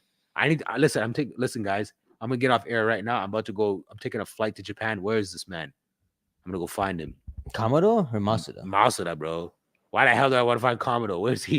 You want to find him? He's Who's in a him? dojo somewhere. This is funny, bro. She's got the whole Cynthia outfit and teardrop even in this. But it still reinforces the idea that these are all Cynthia related, right? That woman is Cynthia like ancestor. All right, let's guess the Pokemon. Let's get out of here. I try to think like if AZ KO'd, would there be another person on Earth right now that looks like him? No. AZ's not having no kids. Yeah, I know, but you're saying that because you know AZ's just like the immortal. But I'm saying like, what if he like perished, like, and he had kids and stuff like that in that original? Like, it'd be like this, right? They'd be like a modern AZ. That's what you're saying. Yeah, it would Right. be. That's what I'm saying. Okay, guess. I do not, all I'm saying is I don't want to watch anything that's called problematic Probo Pass. That's the name of the episode. And problematic Look at this Super Saiyan 1. 0.5. Super Saiyan 0.5. All right, so this is what we could do. We could do guess the Pokemon, or we could do like guess the region. You're saying that last time. Just do something easy. I want easy mode. Guess the. I guess the trainer. I guess what? I guess the region. Oh wait. Okay, we're gonna play this. I'm gonna tell you a number in the decks. You guess what you think it is, and then you get a question, guess, question, guess, question, guess. 3 questions and a guess. Make sense? I'm a freestyle. We're gonna try. Okay, I'll say it again. I'm gonna say a number in the Pokedex, and you get a guess, and then you get 3 questions and guesses after. Then you have to get it. Okay, I told you I'm a freestyle. Okay, let's go. Just in case that was I'm one of those guys that people try. Like, I'm gonna explain to you the rules. I rip out the manual. I'm like, I'll figure it in the field. I'm Roy. Me and Roy are like one of the same. We just throw out the manual. We just jump in. Let's do it. Should I start with the hard one or Why would you start with a hard one? Just let me go home with my brain attached. You ready? Say I'm ready. I'm ready. I was gonna give. I am ready. Okay. Pokemon number 62.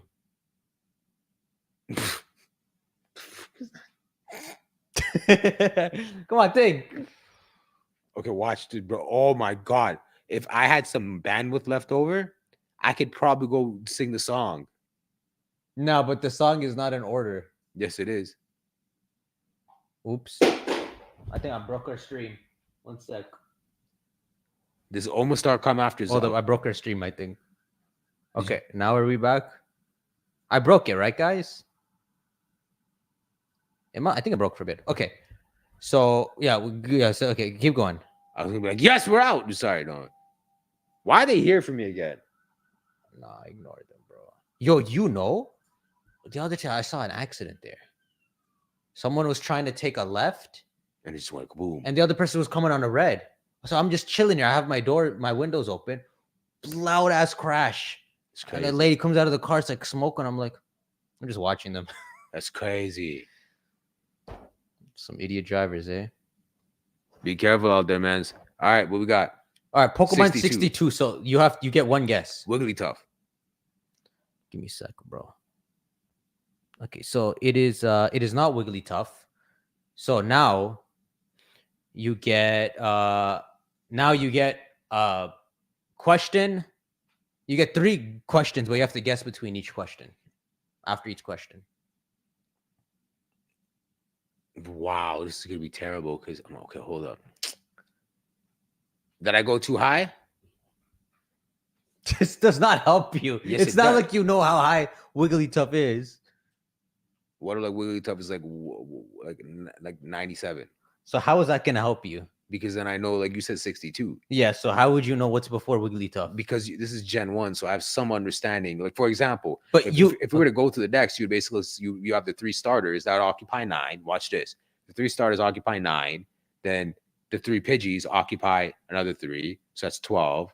And then you have Caterpie that's 15. Then you have Weedle that occupies 18. See, I already got to 18. Now we take Rattata, Raticate, that's 20. So I'm already at 20. I can already start to like piece it. I'm like, okay, now I got to get to like the. It is higher than Wigglytuff. Okay. Now you have to guess. So Wigglytuff is below.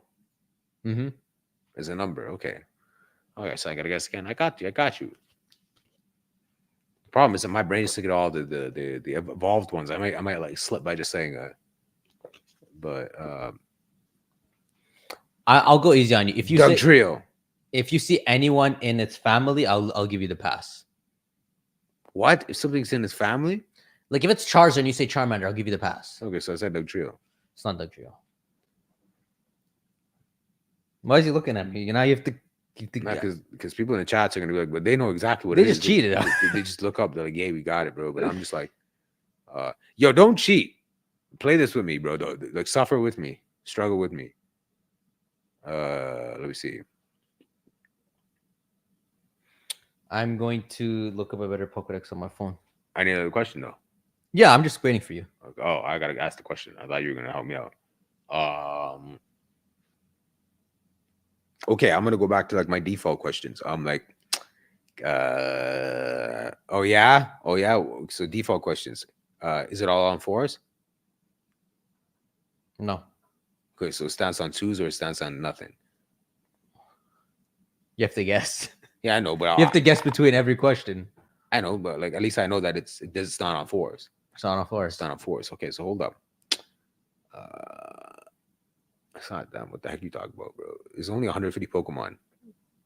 You thinking there's like 500? I'm not at 150. Let's see. Ooh,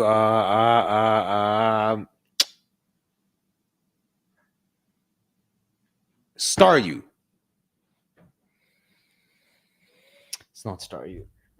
Man, come on. If I find If you out, want, we should. if I find out that's 59, It should be a practice to just tell you if you're higher or lower.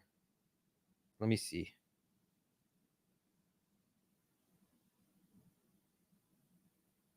Where the frick is it? There's no Staryu here.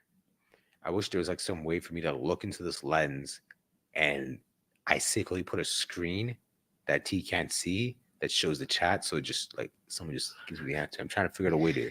Staryu's higher. What? Okay, hold up. You have one question left. I was gonna be like, this is sound too. This is a dumb question to ask at this point. Like, I'll give it to you for free. It does stand on twos. Fine.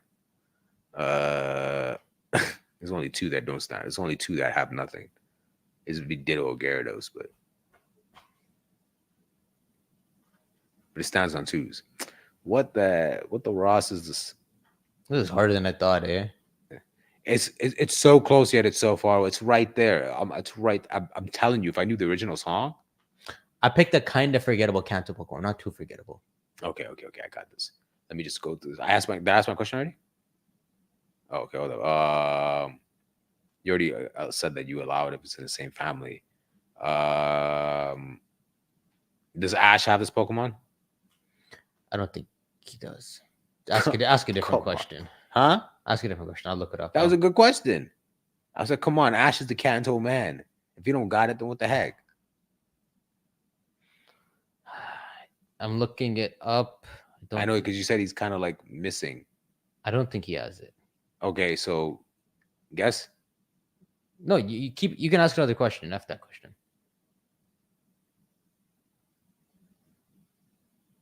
Small. Is it small? Well, you could guess anyone in the family. So the early family is small. I guess I'm speaking about exactly who we're talking about. He's kind of short still. Bob, that was a mixture of me like cursing and like trying to guess at the same time. Far-fetched. You think I'm trying to screw you when I say you can guess anyone in the family? Now I was just thinking that's like one Pokemon like you wouldn't think of. Oh, I was gonna try another one, but those are near the end. That's not it. It's not far-fetched. Screw your question. I got another one. Go. Porygon. No. I knew he was too high. Okay, I'll give you some hints, okay? It's a part of...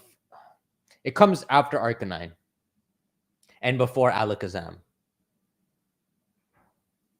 Drowsy. No. It has... What type of... It has 3 Pokemon in its family line. Machop. No. A modded one beat my ass. What happened? I'm not saying it again.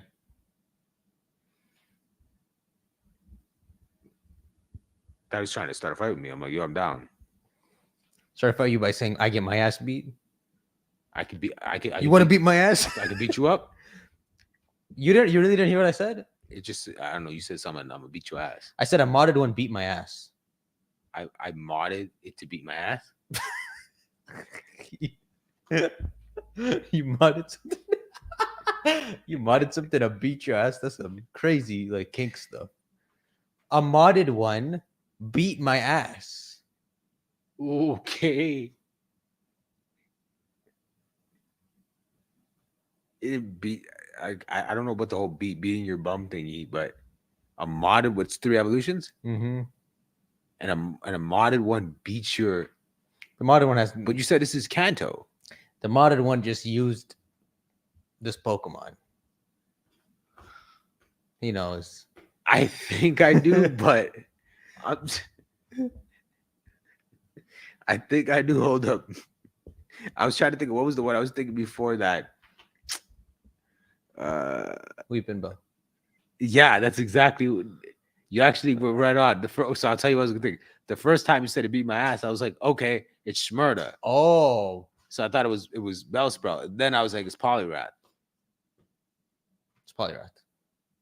Okay, Yo, this is a hard segment. that was hard, but you need it works though because you told me to guess, and then in your mind you're trying to like see where it fits. Let me try it on yours then.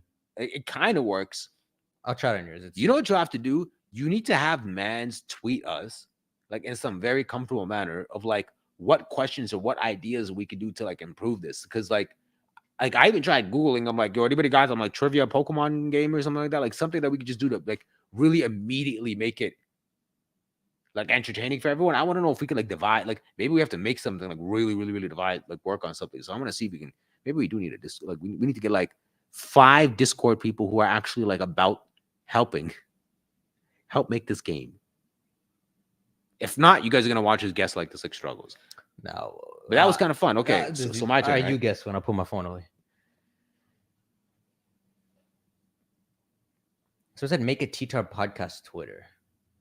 That might work, and then have them tweet you stuff. As long as you aren't tweeting saying the podcast sucks, but that's not the point. That'd be funny. The point is to tweet at us how to improve it.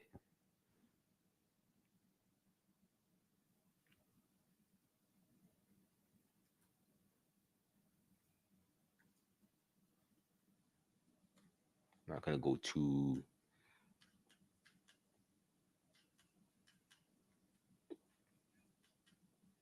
Wait, we have to establish something. Are we? We're going by Jen, right? Yeah, I got the name. I What? stole the name. Oh yeah. TTar Podcast.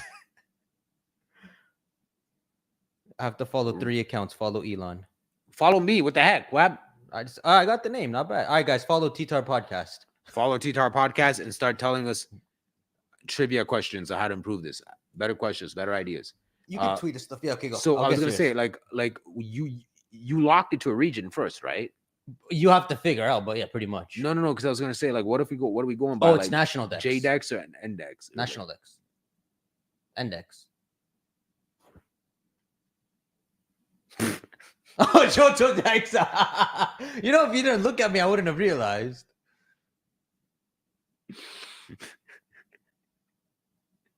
I'm so. Wait, you know, you can still put the number because I'm gonna know it's Johto with the moment you say it. I know, but it's. So that's a J-Dex or Index.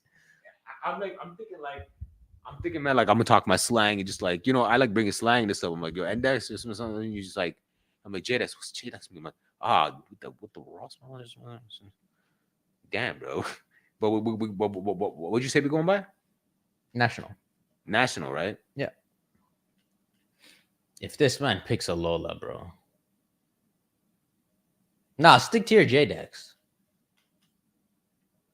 Yeah, because if you told me to use Nash, I don't even know how to do this properly. I'm not good with like national thing. Like it worked because you put me in Kanto. Let's see. Just do one. Okay, so what do you want me to do? Like It gets the hard. exclusive decks or the national? No, it's national. You want me to go with the national? Mm-hmm. Oh man, you're a beast. Bro, national, everything's mixed. No, that's regional decks, bro. No, because you're telling me use national decks. National decks. Yeah, where all the regions like come after each other. Yeah, Everything's mixed. it's not mixed together. They're after each other.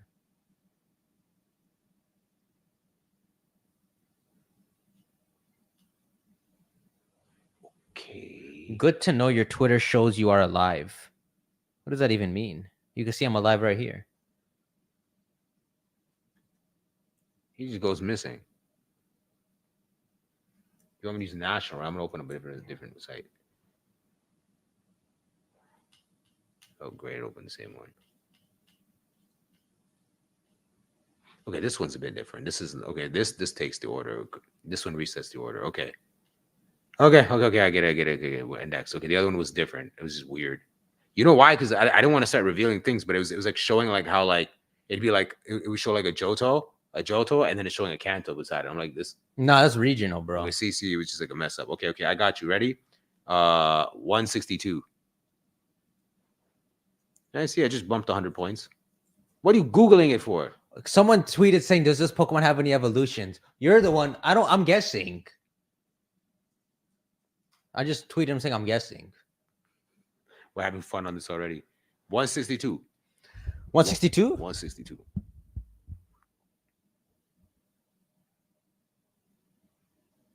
Now I'm gonna help you out. No. Just give me. I'm gonna guide you because you don't guide nobody. I'm more useful. Is it not tell?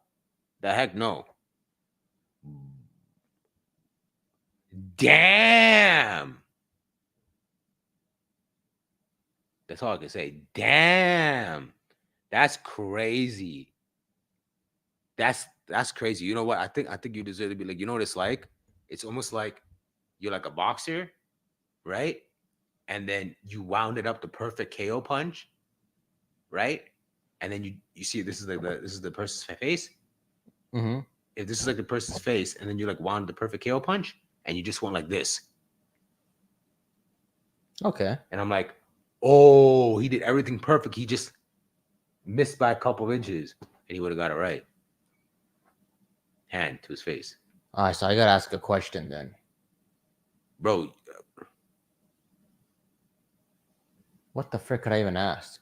Is it from a 2-family household? Yes.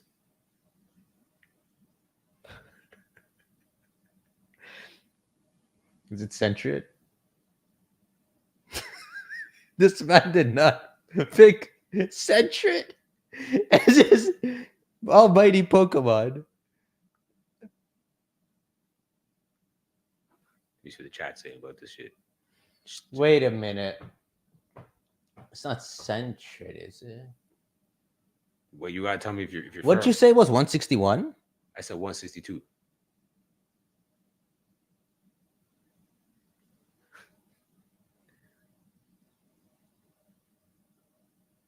Oh, no, I'm going Centric, bro. So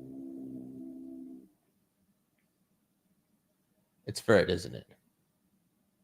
Yeah. I can tell this man's like, how do I tell him he's kind of right, but he can keep playing? Yeah, I was trying because what I wanted to say was like, if we're going by your rule, which yeah, is then in the same family. But what the heck, yo? If you guys watched the last guest, the one I like sniper shot that like kaboom, and it was just like, Joey game over. Youngster Joey, bro. I'm like guess, and he's just like knockout. I'm like, bro, he's 2 away from the Pokemon. Frick, 2 man. away. Bro, that is what you call someone who plays Pokemon. You're 2, just bro. That's like finding a needle in a haystack, and you start off by being 2 inches away from the needle. True. Frick, and I'm like, man. wait, how the heck did that happen? Bro? You're just like knocked out. I'm like, bruh. And then you're like Centric. I'm like, yo, this is bruh. Meanwhile, I'm over there. Why'd you pick Ferd? I thought it was an excellent one. Oh, you thought I'd forget it? Yeah, I thought it was just like missing. Okay, here's people on Twitter. Someone said, how to improve the podcast, put me on the show.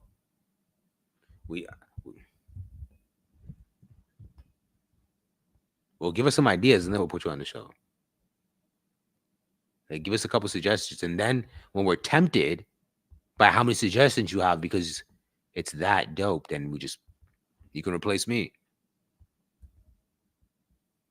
Replace you? Yeah, man. I'm looking to be replaced. These guys. Who wants to take this seat right here? You have to be in Toronto. You can sit beside him. You can sit beside me. I don't want no one to sit beside me. You can sit beside me. I want this whole couch. Next time we're doing the next podcast, I'm gonna do it lying down like I'm in therapy. If you're in Toronto, come sit beside me. If you're in Toronto, sit beside me. Yo, someone gonna knock on your door and be like, "Yo, I'm here to sit beside you." One day I come in here to do the show and someone's already here. Yeah, that is. I just start doing it. Yo, one of these days, we're just gonna go live and it's just gonna be me. What the hell? It's just gonna be me. Yo, what is it? Yo, I got an idea. I'm gonna tell you off cam. Yeah. I'm not gonna tell you here. I'm like, yeah, do tell. You do tell. I'm like, I yeah. said off cam. I'm gonna do something. I'm like, keep going. It's gonna be fun. Okay, let's just. I'm putting this on like we're going for another 3 hours. Why don't you talk about Pokemon spin-offs and whether they should make more of them, like more Pokemon Ranger games or Conquest games? Well, they should. That's a good topic. We should save that. Okay. I was gonna roast the idea, but okay. But like Ranger games, like I was gonna say, like it's good for another episode if we just discuss, like write that one down, like about like the Ranger games and Mystery Dungeon. I did play a little bit of Mystery Dungeon, so You played the first one. That was a yeah. good one. In fact, just to give you a little thing, the Mystery Dungeon things where all this began because we saw what Primal Dialga. Dialga. And we're like, what in the heck is going on? And then the form thing happened, and I'm like, this is weird. Oh, you played that one too? Yeah, I played that one. I played 2 or 3 of them. The first two are very sad. Like, you know the one where I think it's like a Squirtle and like it's something like they blame him, it's his fault or something like that. Yeah, dude, you remember that one? See, I don't just play God of War and chop heads and stuff, man. The two you played were very sad, both of them. Those are good games though. They're kind of fun. No, they're Like very fun. navigating through and then like leveling. That was a good game. I give that stuff credit. Those are cool games. The better question is to ask, what would a Nintendo Switch Mystery Dungeons look like? Non-chibified. Like, what if you could run around like Legends of Arceus or Zelda? It's a mystery dungeon game. How does that work though? Because isn't it a Wouldn't that be the tile coolest system? thing? I don't know. Wouldn't that be the coolest thing? Like 3D? I don't know, man. We gotta see. Someone said 2 hours from Toronto. Don't mind me late to host. Well, it's his address, not mine. Are you looking at me through there? I know. That's actually. I just realized that you're on the screen, so I'm just like, yo, bro, what's your problem, bro? He's You good? talking to me there. Oh, you're over here.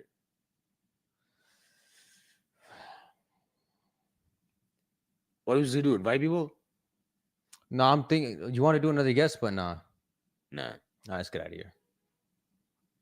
We'll continue the Arceus stuff next time. I think this is really quiet. It's pretty loud for us. So loud for us. With newfound knowledge, our heroes have devised a new version of this game. Speaking of games, who is that black dress lady? Where is she from? What does she do? Can I get her number? The black chick, you said? I was asking for a number. Kogitas? You can't hear me, but I can hear you. No, never mind. I'm just gonna shut up. You're asking for Kogita's number? Give me your number on the next episode of Chilling with Yo, T. Kogita can sit beside us.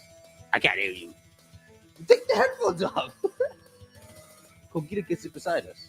Kogita? Yeah. How's she gonna? You know who Kogita is? No, who's that? It's the black girl.